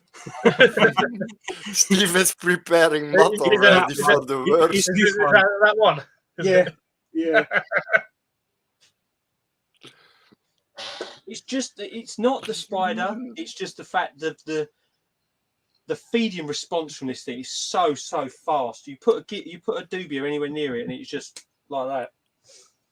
Phil, soon you see shit all over the place flying in the room. I've never kept a Gigas, so I don't really know what they're. No, I don't have have yet to keep Gigas. It's absolutely fine. I'll put the camera over it. Like I'll show you. It's like what it's done to its setup already. So it's like It's just literally, its water bowl is there empty. All this mud has come out of there, and it just lives down here. And what you'll see is if I put the torch down the back of there, it literally is just right down the bottom of that hole. Clear that out and stuff. Yeah. Yeah, but it never comes out past there, to be honest. It literally comes to about here. Be careful your finger. He'll be right. He's not coming out of there. But I'll coax it out. Yeah, Reece, my experience with HMACs and SCALs, I prefer the look of an HMAC. I think they look nicer, but I'll probably see my SCAL more often.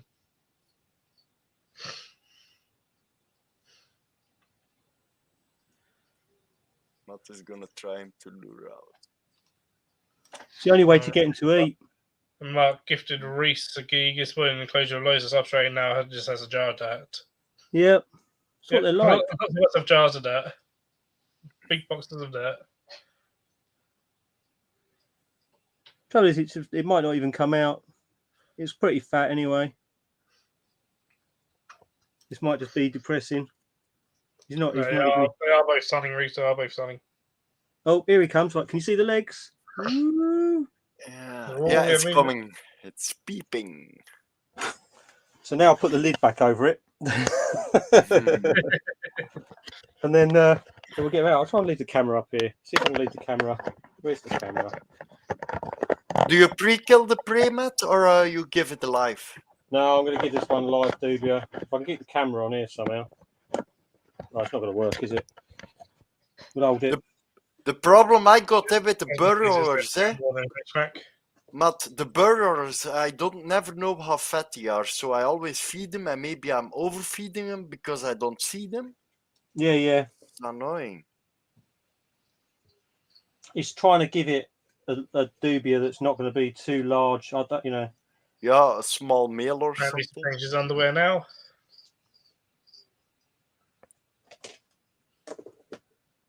I've got the dubia. Dubia's here. We'll see how this goes, shall we? I may put the camera back over here. Rather than trying to hold it and do it. It's like, that would be just stupid. Where are you? I can see where it is. Stormtrooper cookie jar. It is literally right at the edge of its burrow right now. Uh-oh. Be careful, take your time and... Got the roach. Don't lose another pair of tongs.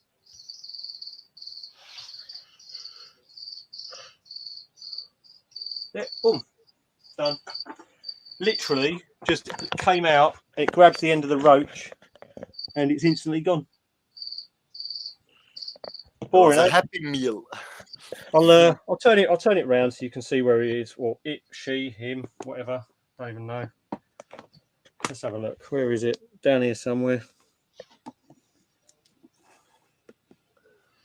Literally, yeah, you can see it down there. So it's come straight out like, I know that looks really bright, but it's not. But he's come straight, this is where the entrance of the hole is, and it goes up that way. But it's just taken it and gone straight back down. But it's a big one. I mean, it's about 10 to 12 centimetres. So big that it scares Steve.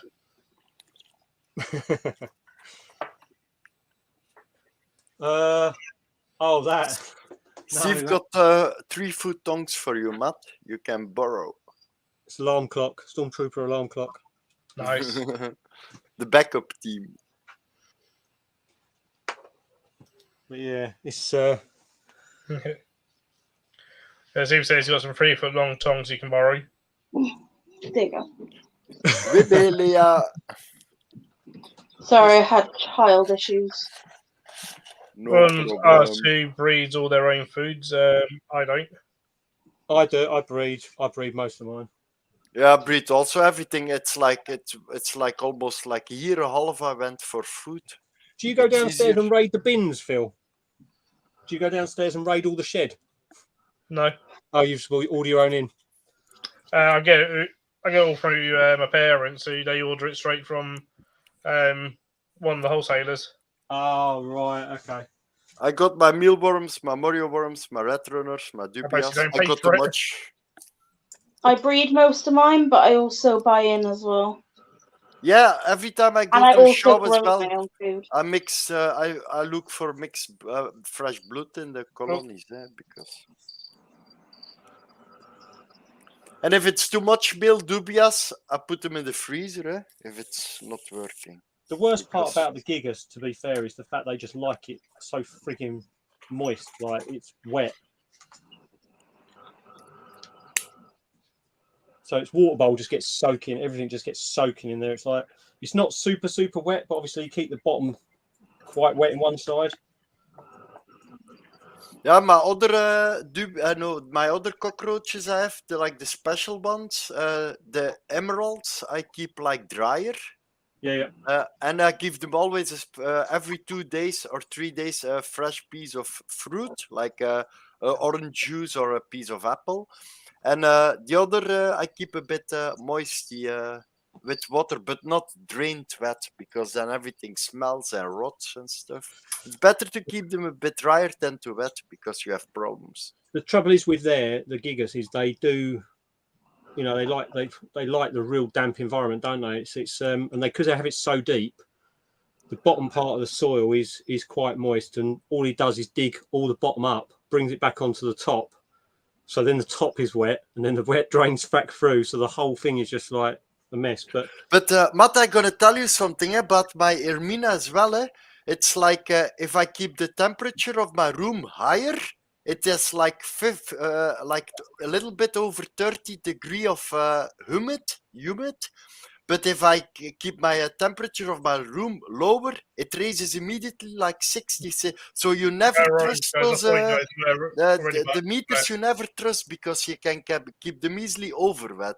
Oh yeah, it's just if the room temperature is too high, it gets like dry, and if it goes low, it raises again, double the size. And what you'll find in the winter, you'll end up having a drier heat in the winter in your rooms, because you've got radiators on and things like that, and it dries the air out.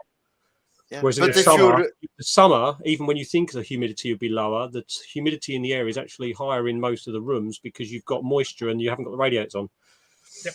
It's weird. And even if you drop the temperature, then in the winter down again, the humid raises again till twice as high. I mean, I've got condensation on the inside of the windows in here, and the room's 22 at the moment, and I've got condensation on the double glazing on the inside.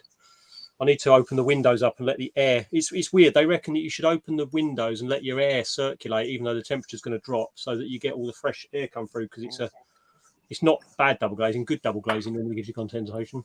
So. Even if it's spider's like 4 hours on 17 degrees, it's not going to die from from a few hours. Well, Ian Tarantula, who was on Scott's live the other week, was talking about his shed, and he was saying he's had the temperatures down to 13 degrees in there and no ill effects. Obviously, you don't want to leave it down there all the time, but Tom Moran's garage was going down to 14 when he had a load of his collection in his garage. Oh. Yeah, they'll take quite low. Yeah, they just end up. They seem to just stop moving and hunker down and almost like shut down for a bit, don't they? Yeah, they keep their energy, maybe on survival mode. Yeah, it's like a person as well. If you put a person in the fridge, then all the things in your body concentrate on your vital organs, and your hands get clampy, you move less, and your heart stays beating and your lungs keeps working, but you save energy that way. It's like with animals as well. That Gigas was the gift I got from Stephen Scott from the collection that Steve went to pick up from Ipswich. With the one that he did for this live gig, the sling giveaways as well. I think a lot of people keep extra other things. OCC not longer than 5 till 7 hours. Yeah, Phil keeps a whole zoo. Yeah, between us, we've all got quite a few things. Yeah, in my personal thing, we've got the spiders, got scorpions, got various isopods, got orange springtails. I have what Phil has, but pretty much snail, that and reptiles. Centipedes. Books are barking again. Probably what time it is? Mantis, assassin bugs. 11:45. Sick insects, sleep insects. It's actually Phil's fault that I've got the isopods. I was really like, I don't get it. And now I've got them, and now they're breeding. It's ridiculous. I'm like, I can't stop watching them, especially the zebras. But I do have an issue. My zebra isopods. I know they're not going to be a problem, and they're not going to crossbreed. But I've got some of my orange ones, the Lavis, the orange ones. They've got in the little nymphs have got into with the zebras, and they're just cohabiting now. But from what I understand, they won't breed with each other. So no, completely different they genus. quite like living together. So, but it's if the dairy cows and the oranges went together, then you end up because they're the same thing. They would breed. The same species, yeah. Yeah. But I was I'll wait till I have to do something with the soil, and then I'll try and get the orange ones back out. Although, like the Lavis orange and Lavis erica, same species, they act very differently to each other. Yeah, my orange ones will not tolerate me putting a light near them, or if I put my hand in there, they're gone. Whereas the dairy cows are quite more tolerant of being. Yeah. Also, Lavis erica are like so protein hungry. Yeah. Whereas Lavis orange, they're protein hungry, but far less. Yeah. I've got I've only got those 3, but I know there's some of them. When I clean out the soil with the zebras, I'm going to try and get the dairy cows back out and the oranges back out and into their respective homes. But I've got this. I bought. I told you I bought some stuff from Bugs and Bits. I think a couple of weeks back. Oh yeah. They gave me some isopod food, which is sweet potato. Sweet potato isopod food. I've no idea what it's made of. It looks really dodgy when you look at it like that. It gave you a little bag of white powder. Nice. But it's I think it's calcium or something. They go for this like crazy. Coke. Yeah, they will do. But I've also got a massive bag of leaf litter, and the zebras, the leaf litter with the zebras is crazy. They just destroy the stuff. Whereas I think that the Lavis, they tend to just use it for cover rather than food. It's weird. Yeah, again, because they'll go for the my Lavis eat a lot more wood than they do leaves. Yeah. Especially wood with like fungal mycelium in it. It's absolutely crazy, like how much those 3 little tubs have had to learn about. I wouldn't keep a cobalt blue terrestrially because you're going to have an angry cobalt blue. Yeah. But with those, it's basically you want to keep it in such a way that you basically pretty much never see it. And then it's happy. like the gigas just literally won't even come out. It's like when people panic, I take the lid off and stuff like this. I know full well that spider is not coming out of that hole. Yeah. It did. I literally had to put the tongs halfway down its burrow for it to grab it. But when it grabbed it, there was no chance of me getting it back. The tongs, I had the arsehole of the roach still on the tongs. Oh God. Yeah, they do like to tear them apart. I've got a free roaming animal, Emma, but it's called Connor. Yeah. Apart from him, you have an escaped spider in your room. The Ghana. No, I've got a Ghana stripy leg millipede. Oh, whatever they are, a tui or whatever they're called. I've got one of them big. Teledonopus aote. Yeah, I've got one of them free roaming somewhere. Guess what colour has he got? Oh, that's good. If a cockroach breaks out, Matt, you never need to worry because you hunt them. I've got a lot of free roaming mealworms as well. They fall off my tongs all the time. Regardless. What, as in freaky regardless? How have you got 5 regardless free roaming? Oh wow. We just put laughing emojis after us. I'm hoping that's a joke. That's a hell. That's a hell of a lot of regardlesses to try and find. Depends what one's, Reese, I think. Depends which one. Daddy told me. Oh, I don't know how many. Yeah, depends on the species. Because some of them, some female insects can lay 1,000 or more eggs. And then there's some that make like 10 eggs. How long do you reckon it is for? I got the nymphs off of Ants Rambling of the Sungaea. They were about probably just under an inch when I got them. They're now pushing probably almost 2 inches. They're probably 2 inches long now. Yeah. How long before that they start to do their cloning sessions? You think? What's it? Basically, within 4 weeks of being adult, once they go through their final molt into adulthood, normally most insects, within about 4 weeks of being adult, then gravid. Yeah. Right. So I'm looking January time, really, aren't I? Probably. And so, and you'll know when they go, because suddenly their adult gets really round, really fat. Right. Okay. Yeah. The females do get quite One of chunky. One of them's a bit weird because it's back end of it. Like obviously they're normally very, very straight when you sort of mess with the leaves and stuff. They go like very, very dead straight. But one of them has it puts a big kink in its rear end, sort of like kinks it up and over. It's weird. Not They like do that to lay their eggs, mind. Oh right, okay. So what they do? Hang on. What they'll do? Have you got a substrate? Yeah. Okay, because some guys, what they'll do is they'll dip their abdomen straight into substrate and lay all the eggs into the substrate. Yeah. How big is your females? I'll see if I can get them on here. See if we can get the camera out. Because if they're 2 inches, they're probably what? This big?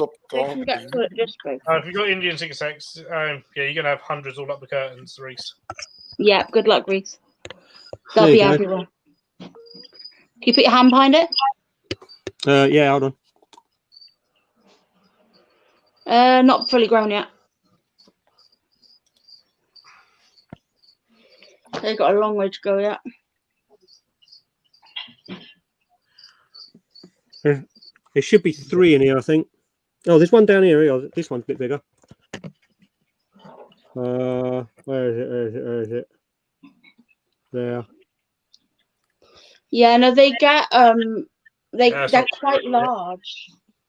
Yeah, they're cool. I was really like, don't see the point of them, to be honest, but they're. I've got an adult. I haven't got any anymore. I got rid of mine, but I had them for ages. Oh, and when they do lay eggs, the eggs don't take that long. Right. They take if they've been mated, they'll take about 3 or 4 months. They're in the Spider Shop arboreal acrylic enclosure, so they're fly proof, thankfully. So when they do have the nymphs. That's another female. Oh, okay, that's a nice well, one. pretty much double the size of mine, then, aren't they? Yeah. Well, they won't be staying in that enclosure for very long, then, will they? They'll be coming out of that. I've got a 20 by 20 by 30. It is full of eggs. Yeah, they get chunky.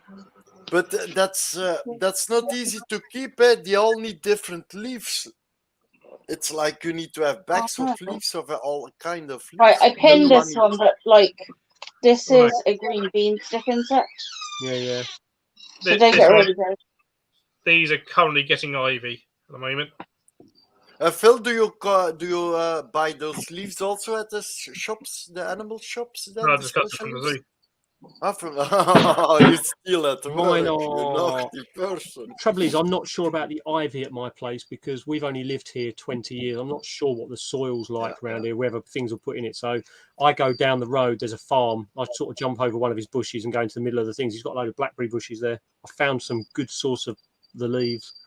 But I'm going to take them out of there. Once they get a little bit bigger, I'm going to take the 3 out of there. I'm going to put them in the 20 by 20 by 30 Spider Shop enclosure that I had for the Magisula that passed. Yeah. So. Yeah, for my feeder animals, I just bought like a week ago my first bag of carrots. I got always plenty of fruits and vegetables in the summer from my home, so in the garden, so I never need to buy food. Now I just bought my first bag of carrots. Reese is trying to get rid of all his Indians now. Reese, I'll have some.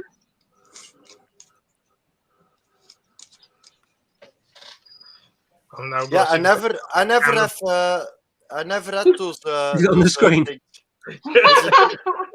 Matt, is it nice to have like those twig insects or not? Yeah, do you know what? They're brilliant because they're so easy. Once you've got the bramble or whatever you're feeding them in there, and I just give mine a mist every morning, just down one side, so they've got some damper leaves on one side and drier leaves on the other side, and then they can go and get some water off the leaves.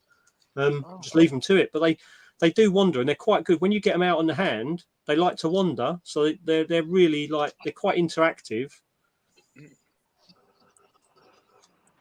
I take it they're not like like millipedes, Leah, where if you handle them on a regular basis, you compress their lifespan, don't you? No, that's what mine are in. Oh yeah, Because nice. Yeah, you can buy the eggs They can very set- cheap, Yeah, that's all male. kind of eggs for like Nice. almost for free. So that's not male, that one. Do you put your is that the ivy? Do you put the ivy in like a water bowl with like so they've got it's sort of got access to okay. Yep. Yeah.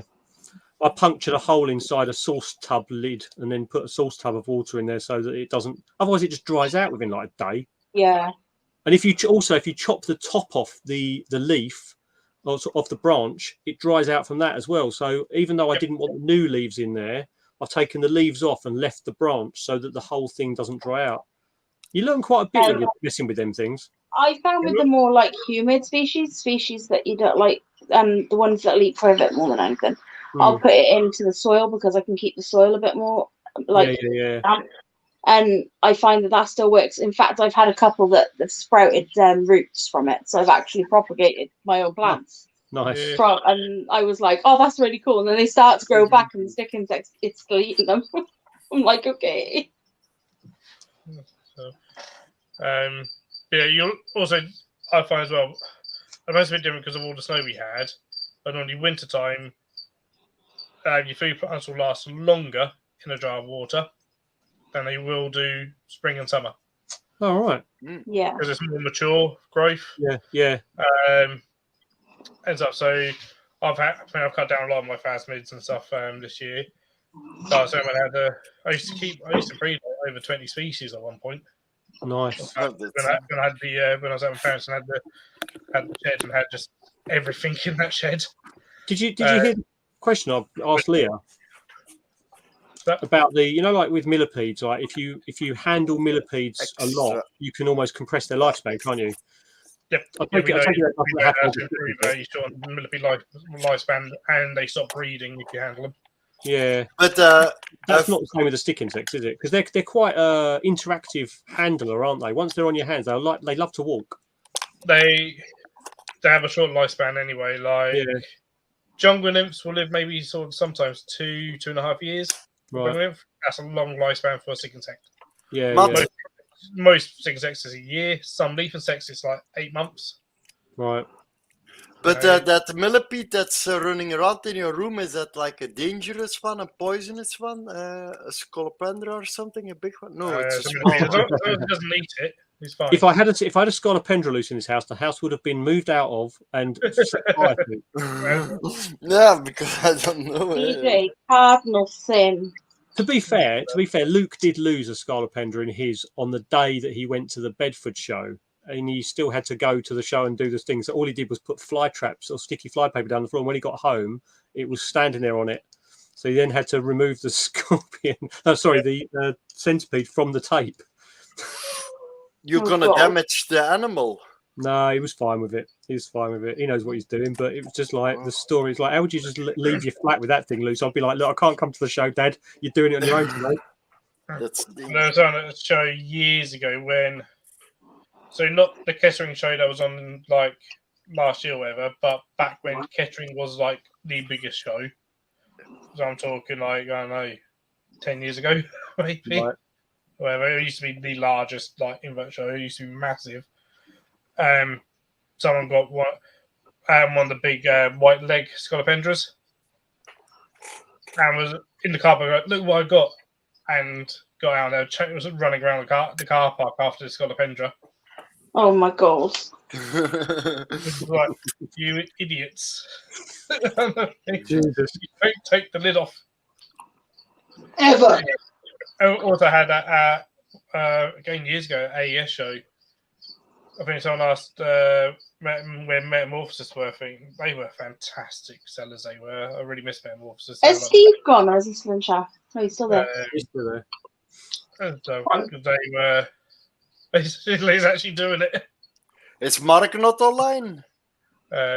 He's doing his animal watering and stuff. Yeah. I feel sorry for the fact that some of you guys will never get to meet Metamorphosis because they were fantastic at all the shows because everything they sold, they kept the bread. Right. So they were getting stuff off court, but they were like, we don't sell it until we know we can breed it. Yeah. That's quite a good sort of way to be with some of the things. I know that some of the sellers have that. They want to do that and sort of bring their own stuff so they can reduce the amount of sort of wild caught stuff and imports they buy in, don't they? Yeah. The problem... The only reason they stopped doing the shows is that almost everything with an invertebrate on a TV show, they now do. They do so much filming work with it, and also they do a lot of habitat conservation work with bug life and stuff that they're kind of going here, there, and everywhere doing that all the time now. So they're not able to do the shows really anymore. But they used to be as an AES show, and they were set up, and someone came and asked them if they had centipedes, and they're like, "Nope, we don't deal with centipedes. But there's probably going to be one here, but we don't deal with them." And this person came right and went, "Look, I've got one." Just had it in their hand, just out the tub, holding it. And they're like, "Right, put that carefully and slowly, but quickly at the same time, back in the tub, and we'll tape it up for you," sort of thing.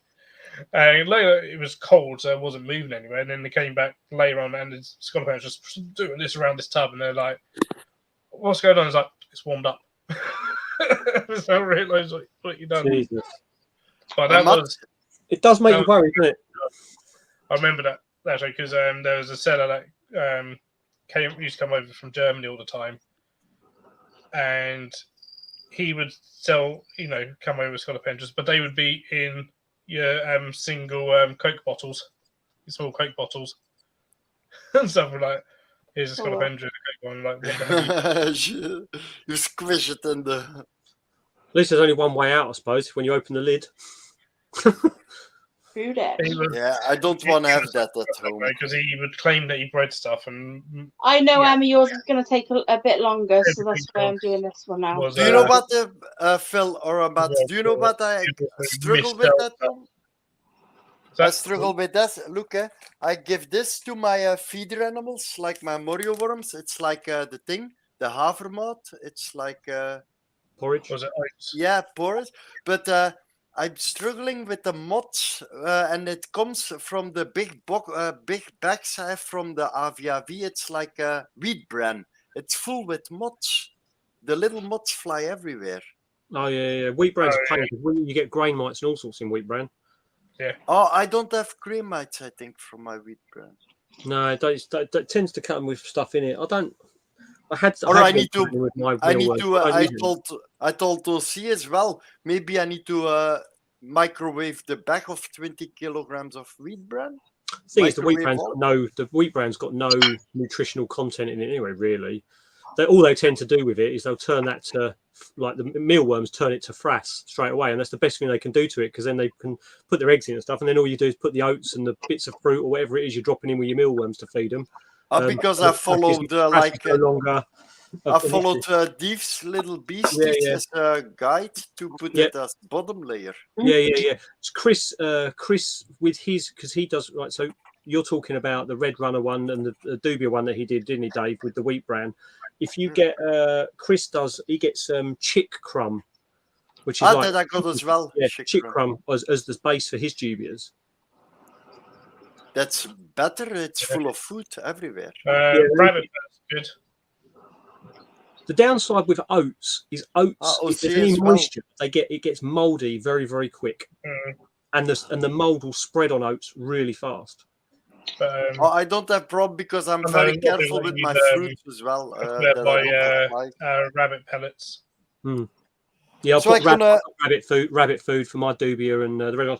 My red runners, my colony crashed and I lost like 2,000 of them. I've got babies in the little tiny phanarium now. Luckily, it's got organza over the top of it, but I've got babies coming again. Oh, that's good. There's no heat mat now. There's no heat source on them at all. I've got a little tiny thing in the corner with some bug gel in it for their water source.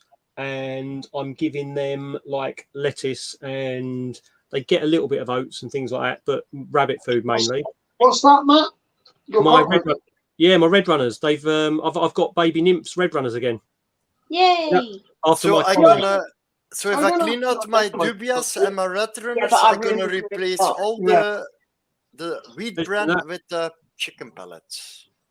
I literally I had about 3,000, and now I went down to about 20, and there are still some dying in here, but I think they're dying of old age now. But Mine are still. I've got baby nymphs in there. Well, if you ever need anybody to sell them, I know just the man. He can sell cockroaches to anybody. He's really good at selling cockroaches. They're those red runners though. I'm not using them as feeders now because I want to see whether there was anything wrong with them. I want to watch them sort of like go through their generations and sort of just have them as almost like an observant pet. Just because I wasn't sure what killed them off, so I want to make sure that they don't sort of start dying off again. When I had the Amshed, I used to keep them just as a pet. Yeah, I've got mine grow a little bigger now. Look at Matt. Look at you're now like nice. Oh, wow. I've got a male dubia that literally went into 3 different enclosures on 3 different occasions. Look in between. Look. Yeah, there's loads in there. There's loads. Oh. Yeah, I've got one male dubia, right, and he went in with my Regalis and survived that experience. He came out unscathed. He then went in with my GBB, and he came out of that unscathed. Like literally cleaned him off and made sure he didn't have anything on him. He went in with something else. I can't think what else I put in. I just thought, do you know what, dude? You deserve your own enclosure. So I've got this elaborate enclosure with all this like cork bark and substrate and all this. He's just now living on his own. It's just like you're not getting fed to anything. It's like he's the survivor of Death Race.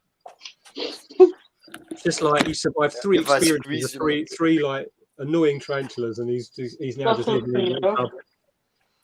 But the little ones, Matt, they are very easy for spiderlings.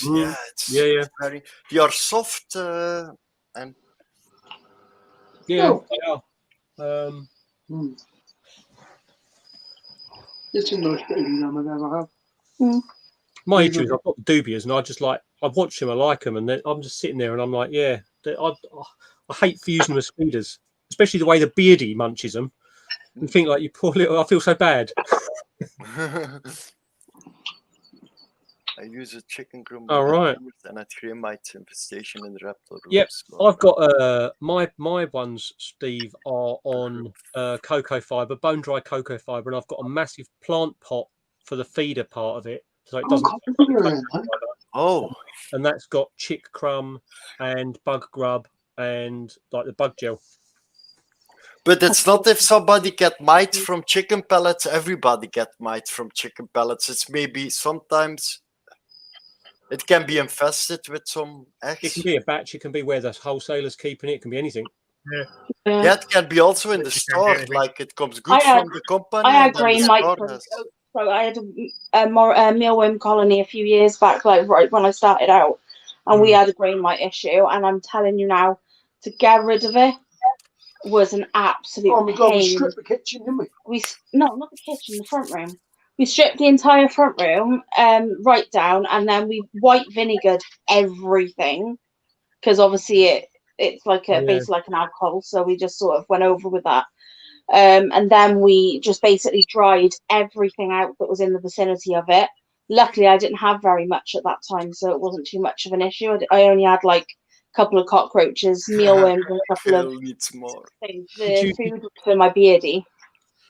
Did you hear about the rehasing I had to do the other night? Did I tell you about that? I was sitting there on nights, and I was just going through sort of like checking the spiders before I go to bed. I noticed my OBT, which is dry, and my Rasti, both in sling vials, both of them. I was thinking, why are there springtails in there? I had a proper look under the macro lens. It's like, nah, they're grain mites in there. And it wasn't like 1 or 2, there was loads. So I'm like, they were just annoying the spiders. Like the spiders were ending up having to sort of like, they were moving around because they didn't want them. And so I ended up on my lap. I'm sitting there at 3 a.m. with them on my lap, rehousing this bloody OBT with no prep, no setup or nothing, because I normally do it in the bathroom, but it was like, no, it was just on my lap in a little tub. And it got out. The OBT got out. That was fun. Oh God! But it didn't go far. It didn't go far. I managed to catch cup it as soon as it came out, but it didn't run quickly. But it was just, it was fun. But if you have like the grain mites, it's always solvable if you put the assassin mites, the blood mites on them. They're really expensive though. They are Yeah, really 40 euro for a few. I see 40, 50 bucks for like. And the thing is with those DJs, once you have the predatory mites, I think you have to literally, they are going to go from enclosure to enclosure to enclosure until they've eaten every mite and every springtail that you have pretty much. That's good, eh? Well, then you have to replace all the springtails. Oh, springtails as well. Yeah. Yeah. It's sometimes Die better just to doen have lots of springtails because they'll help compete grey mites and stuff. Yeah. But I found that if I have a lot of springtails, the grey mite seem to go away on their own.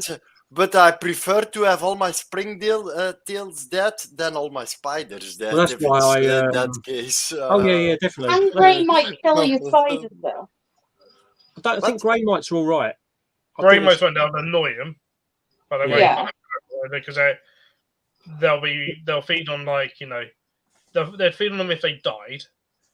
Yeah. Maybe there might be a problem if they molted, but that's the thing, isn't it, Phil? Yeah, That's maybe why they attack the believe- molted spiders as well.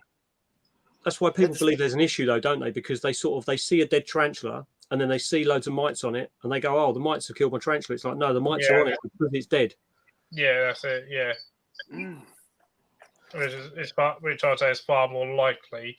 But the thing is, as you said, Matt, they annoy your tarantula. Oh, yeah. Well, this was the thing. If it had been in a big enclosure, I wouldn't have bothered. But because they were both in sling vials, and the tarantula had nowhere to really get away from them, but the rest of them completely asked to move. That thing just wanted to go. I had two like sling pots on top of each other, trying to move it from one to the other, get it in there, make sure there was no mites on the spider, then seal it off, then try and turn it back up and go. It wouldn't go back into its new enclosure.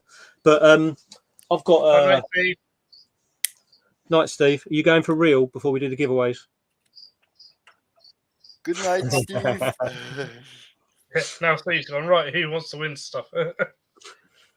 Enjoy Kent tomorrow, mate. I presume you're going down to see your family. As you made already the pre-order, Phil, on your thing you won from the thing I won that I give to you. I haven't ordered anything yet. Is that from Mitch? No, I won the Unseen Universe one, then DJ won the Mantis NA one and gifted it to me. Oh, nice. Yeah, did you see the comment I left about Mitch saying he's most of his stuff's not on his actual site at the moment, so if you want a full list of everything he's got, message him. Because what I'm going to do is probably message Mitch and just be like, can I just pick stuff up at the show? Did you want something from Mitch? Yeah. I'll save him a bit of money in terms of posting it and stuff. Yeah. And Matt, did you want something from Mitch? I did. I won a colony of the Heridia assassin bugs. But the person who I've won them off hasn't contacted me and hasn't contacted Mitch. Mitch has tried to make contact, so it is what it is. I'm not worried too much. I'll get, if I get my I don't. But I know Steve Thornton said he'll ship for me a colony if not. Do you know who you want them off? Helen, somebody, I think. I don't know. Yeah, not sure, but I'm not. Helen Stewart might have been. I'm not sure. I did video. I recorded the live stream. It was one of the very, very early wins, but it'd be nice to have them. But I didn't donate for that reason. That's for sure. It's a good cause he was doing it for. But I'm going up to see Steve Thornton in the new year. I'm going to video his collection. Yeah, he's only about an hour from me. Yeah, he's he's got a nice collection. I was talking to him the other night, and I said I wanted to do a little bit of a sort of going and visiting keepers, bit of an exclusive for you guys. What's going on with the channel? I'm going to go and visit a few keepers and sort of video their collections while I sort of have a chat with them and stuff. And he said he was more than happy to jump on that with me, so which is quite nice. So hopefully we'll get that one done as one of the early ones of the new year. That'd be good.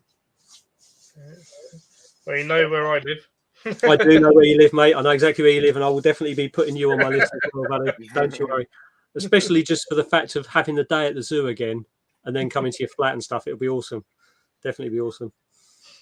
And it's the thing I like about your collection, Phil, as well, is I could go to all the keepers that are in the hobby, and there's only so many AVICs you're going to be able to film. There's only so many GBBs people are going to want to watch. But at least with your collection, there's some unusual ones and some really different enclosure setups as well. So it'd be cool. Sometimes so you Matt- can see sometimes as well. Like, Matt, a question. literally If you back. go to the UK, you In- live close where we are going? got back into today, and that had That we emerged. can visit. Oh, see, that we can Oh, visit nice. Matt as well at his home to Nice. check his collection. Freshly emerged. That's lovely. Oh, that's nice. Yeah, you get some That's, good bug. You got some good bugs there, mate. Pagnoda Iskilka. That's lovely. DJ, I live from Warwickshire, from the BTS. I live about 3.5 hours away. Oh, that's a decent Yeah, amount of traveling. Yeah, but we'll. I'll be there. Don't worry. Oh, Okay. you confused me for a moment there, Ross. And I thought you was calling for mods. I was like, you're on mod now. What are you on about? We stay there in the neighborhood. We've got. Anyway, everything comes to the BTS anyway, so it's easier if we stay there. Maybe So. awesome, Yeah. awesome. Yeah, got lots of bugs. Well, I haven't checked them today because I've been away with my parents for Christmas, but I've been having lots of baby red spot assassin bugs hatching out recently. Nice. It's weird because I was chatting to a lady who was trying to breed them a while back, and she's like, she's really struggling. They just the males sort of seem to mature, and as soon as they mature, they're just like, meh, I'll give up on life. And she's really struggling to get sort of eggs. And I was explaining to her about the video I saw that Dave was struggling. Dave had 3 videos up and was struggling to breed them.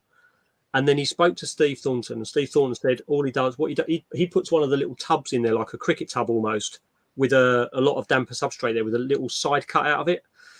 And I said, have she tried that? She hadn't. But then I was looking at yours, and yours, you tend to sort of have it as almost like a similar to the isopod with the gradient of condition.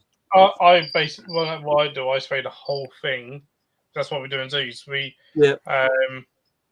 And I like to keep all the substrate pretty much moist all the time if I can. Right. Okay. And so I've got. Some people keep them very dry, don't they? Yep, and that's where people often go wrong. I remember years ago when I went to my first ever conference, Invert Zoo conference. That's what basically I was told, and it was sort of like, yeah, it was like basically straight away someone who was sort of like the whole keep one area, keep a corner moist. Where we said rubbish. They come from the rainforest. They live on damp substrate all their life. Yeah. And if they want it dry, they're going to climb onto the cork bark and be dry up there anyway. What species we have there? I think in February it's going to be the first shows. Gordon. Bristol Zoo, when they had theirs, although they had theirs in their desert section, which the curator absolutely hated that they were in the desert section because it's like they're rainforest animals. Yeah. So, they would spray theirs down heavily every day. Yeah. And What species we on about? even someone's given like 20-minute rain showers. How much do you do with regards to like your Pacnodas? How much of a spray down do you give those? It depends on how the substrate feels. I like it to feel kind of fresh compost bag sort of moisture levels. I remember you said that in the conversation we had a while back about that. Yeah. So like, if you squeeze together and also hold together. If you can squeeze water out of it, it's a real pain trying to get to as you can probably see it there. It's a real pain to try and get to the actual substrate on that because I've got cork bark and leaves and plants everywhere. Yeah, and then if it's dry at all, it's far too dry. Yeah. But the one thing I did get from you from when I came up to the zoo was the sweet corn that was in there. I'll tell you what, I've never seen them eat things as much as when I put a fresh bit of corn on the cob in there. Cut the cob straight down the middle and just put 2 halves in there, with a bit of a spray on it, and they go mental for it. Yep. Matt, you have a fresh corn on cob in there, or one at work, or parsnip, things like that. They're just like, what the hell's banana? We don't care about banana. They go for that. Yeah. Mushrooms, love mushrooms. Really, they like mushrooms because it's weird because I tried banana and it just you get the fuzz on it before they even show any interest. Mango, they seem to like. I know they like mango. I think with the fruits, they like it overripe. Yeah. And so you have to get. And all the trouble is, then you get the That's fly. risky, Phil. Then it Yeah. rots easier. If you Yeah. put something overripe and it's Um, summertime. In one thing, I think it was Bristol, and they had a massive beetle enclosure. And one Adam used to he said that what they'd done one time, they put a watermelon that was pretty much liquefied in for them. They loved it. They said Really? it's It not like was heaven gone in 5 minutes. and sort of thing, but they had like over 1,000 beetles in there, and they just swarmed this watermelon that was basically going rotten. So- I had a couple more beetles emerge from my grub tub, which is above, which I'm not going to use. Once all the grubs have gone out there, they're just going to breed in there. But I've had a couple more, so I think I'm on 19 now. So that's good. Oh, Out of 30 grubs, I'm not too upset about that. I think that's quite a good transfer rate. But they are cool. Sorry, DJ, what did you say about what? I know about spiders. One of you guys ever feed your spiders like a tiny mice? No. Nope. No, baby mice?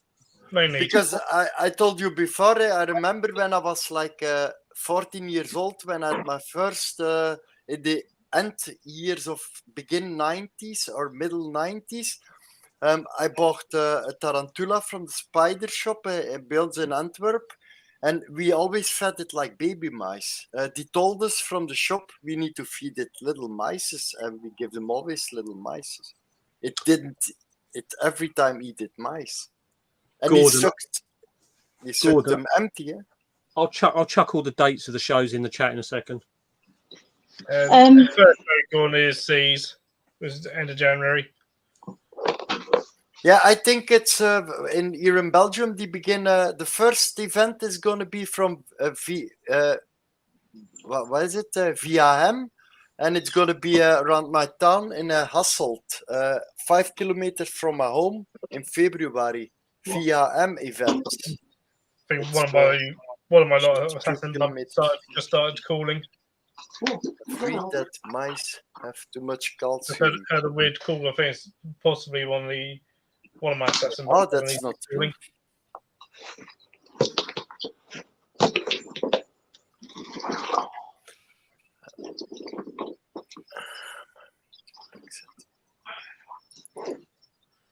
But yeah, it's just there's no need to be feeding mice to them. No. I'm feeding mice to tarantulas. Like certainly, certain species, ferrophos and stuff, as you know, may eat the occasional one in the wild, but it's very, very occasional.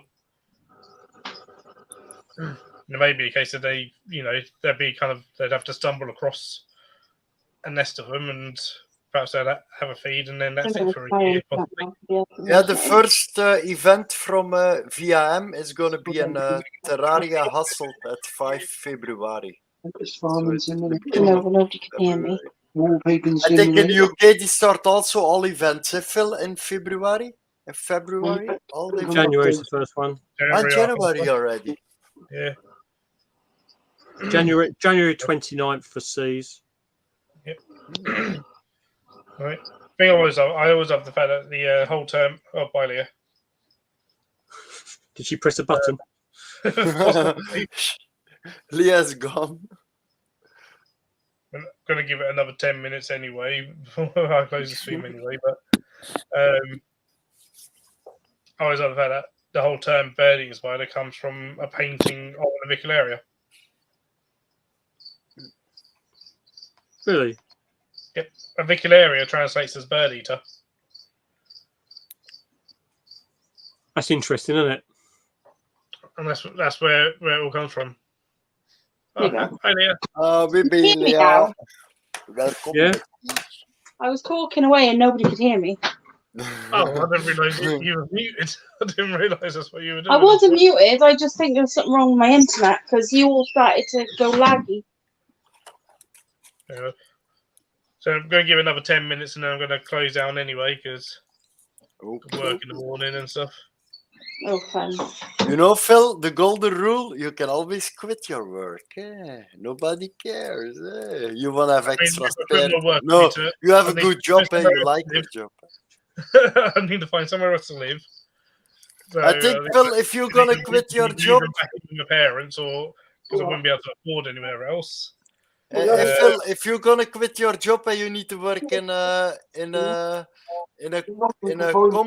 fabric or something, you're gonna be in hell, I think, because you're used to be around with animals. Eh? That's it. That's it. I just think, annoyingly, I could earn a lot more money working for a fast food chain company. Or if you work like triple shifts in a chemical plant, you earn triple amount of money if you do something. Literally, like some of the starting wages for fast food companies is nearly double what I'm on. Oh wow. But then you don't work with your heart anymore. Then you work for the money, and it's not good. If you do a job, you need to like to do your job, because I cannot imagine doing a job where I don't feel good. I get depressive every time I come home. I gonna jump into the beers and I drink till morning, and then I go back to work. He works free shitting, so it's not triple money. That's a myth.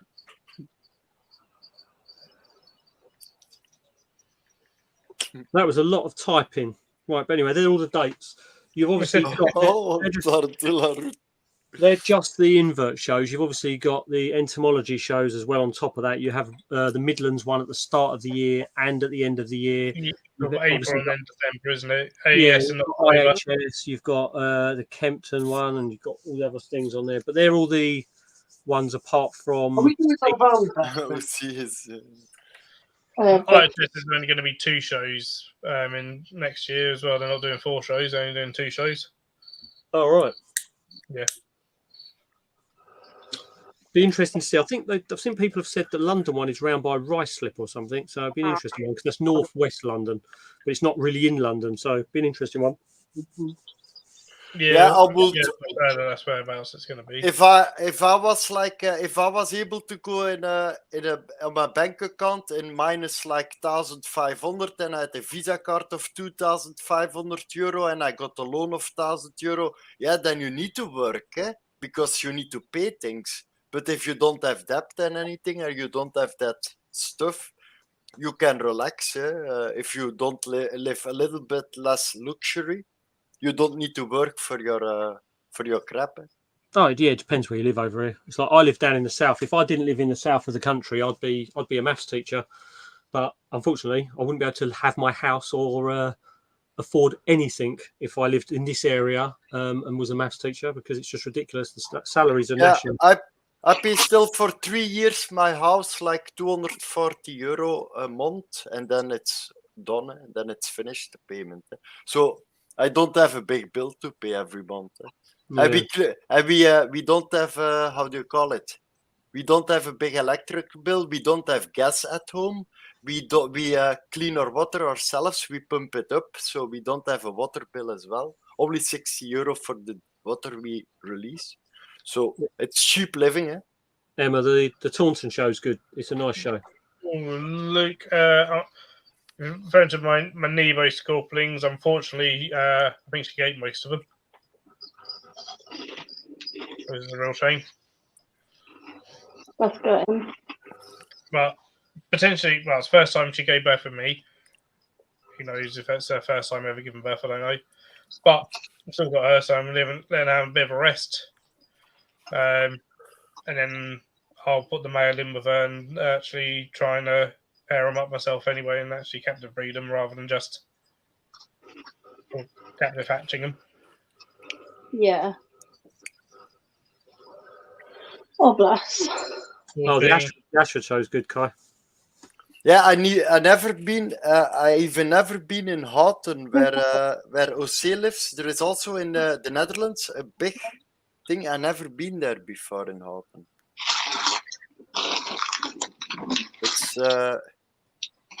It's also is it? I think Houten is not as big like in the UK. Because in Houten are also like 100 or more sellers.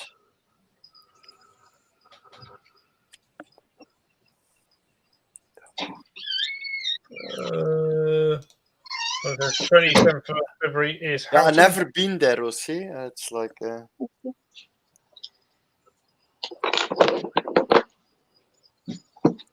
See, Brexit's really screwed us up because if we were still part of it, I'd be going over to things like that. Be a good yeah, experience. but the problem is with me, if I go to Houten to the event, I need to take from here from Wellen the bus to the station in Hasselt. Then I need to take the train to the Netherlands, and it's all on a Sunday, so I'm like 6 hours on the road. It's like I don't want to do that. Honestly, when I went to Taunton, I spent 4 hours driving there and 4 hours driving back. Yeah, I did, Aaron. What did we do? but the other on day? Yeah, I was there with 2 public hours back. transport, it's always a mess. If you go with public transport, everything takes Yeah, it's in ages. Warwickshire. The BTS is at the Warwickshire Event Centre. Yeah.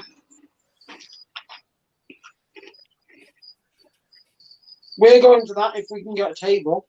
We're going to that either way, even if we can't get a table. Why not? Terry's Why not? table boycotting events this year. Yeah. He is. He really is. Yeah. Come to the BTS. Terry, it's my birthday show. You got to come to the BTS.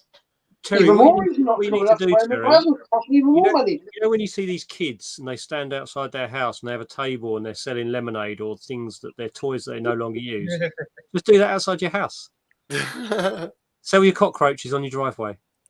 Something on a stick, I don't think and it you goes dip down it in very well, chocolate. Smell. What? No, what would happen is that Cockroaches in a stick, and you you'd have dip it the in chocolate, and then you cockroaches sell it on the mine children.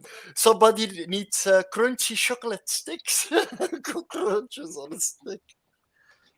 Don't think that'd go down too well down your way, no, Terry? Selling the tubs of cockroaches on the drive. No, they don't like me as it is.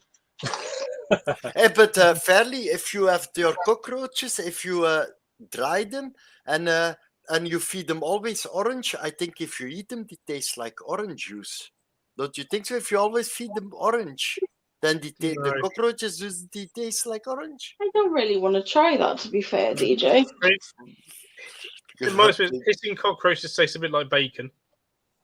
Bacon. I don't know how I feel about that. Yeah, I eat like mealworms and mealworms. They're- I eat they're Mario nutty. worm. I eat, and I eat also like ants. And what did I still eat? Crickets as well. And the ants they taste like because they are how do you call it? They are acid. They taste a bit like citron. And the Depends on the ant. yeah, the one that was like a citron taste. Leaf cutter ant queens taste like bacon. Olive cut crease. Yeah, they're just really expensive to get. So, like, yeah. Phil, are you eating all the inverts in your zoo? Just going around so they taste like they clean it right for good. He forgot his meal that day. Got hungry. Phil, what are you eating? Ants. Phil, ring that pygmy marmoset tastes really nice, you know. It tastes just like chicken. Oh, Green God. reed rats. They're all right. Green reed rats. 2.5 hours from you, mate. Only 1 way out. See, these things, DJ, right? Where are they? These 12 hours journey, Emma. they, Oh, smell, great. they smell of oranges non-stop, like literally. I find they smell a lot more like grapefruit. They smell like oranges, Matt. It's a real citrusy smell, isn't it? And Yeah, it's like overpowering citrus fruit. but this one's just shat on my hand as well, and it absolutely stinks. It's like literally, it's just like standing on a satsuma. That's nice. It's Christmassy. It's a weird smell because it's nice, but it's also not nice all at the same time. It, But I used to keep a species of grasshopper that smelled like peanut butter. Oh, wow. Oh, that's also nice. They are so funny, these things, though. Yeah, There's a species of insect in Australia. I don't think you can get it in Europe at all, I don't think. But sprays a substance that smells of peppermint. It's called peppermint stick insect. Well, isn't it? Is it black throat or white throat one? Does it smell of waffles? They reckon they smell of warm waffles. I don't know about that one. Binturong smell of popcorn. I don't know, but what did people say in was it in Asia or something? How do spiders taste? Like the back of a spider, if you squash it in your mouth, it tastes like creamy. Oh wow. I'm No. going to take the eating in my van, DJ. Sandwiches and Red Bull only. No insect eating in my. Do you if you have a sandwich, there's probably some Red insects Bull in the sandwich. only. do you still keep the pack? You've got your beetles in an Exoterra at all, or do you not keep them in Exos? None of them are in Exos, no. My ones, you know the gap you Not that get. there's anything wrong with keeping them in No. Exos. Oh no! Just, the only reason I was asking is because do you find, you know, the gaps you get either side of the door on the sides where the hinges are? The Pacnodas, they tend to go up a bit like claws on the side of that gap Yeah. and Yeah, get all the mine way do to the top. And then when they're at the top and they realise they can't go anywhere, that's when they attempt to do their flying and just dive bomb back to the substrate. But then they'll just on the hinge again and climb back up. Ours used to do that because that was Matt, I had that same thing with my rat runners. In the summertime, the rat runners run on top of the cardboard at top, and then they sift down like they fly, and they went always doing the same over and over again. It was strange. They're so cool. I think it's weird. It's like the spiders that give you a certain like satisfaction with keeping them, but when you sort of have the beetles and the mantis and the stick insects, and you can interact with these things, it's a whole different type of keeping. Yeah, definitely. Yep. Winnie. No. And your hands smell of oranges. I'm gonna probably shut the stream down now. Okay, buddy. It's really Yeah, nice. Leah, Matt, Leah had the same problem the first time she met Terry. Terry was always climbing on top of the roof, and then he jumps down to Leah again, and he did the same over and over again. And then she locked him up because he was flying around in the room all the time. Anyway, cheers for joining everyone. Cheers for everyone in chat for. Yeah, it was fun. All right. Cheers for you guys for coming on screen. Nice little surprise stream that I didn't know was happening tonight. So that was awesome. Yeah, it's been cool. Good night, It's been cool. everybody.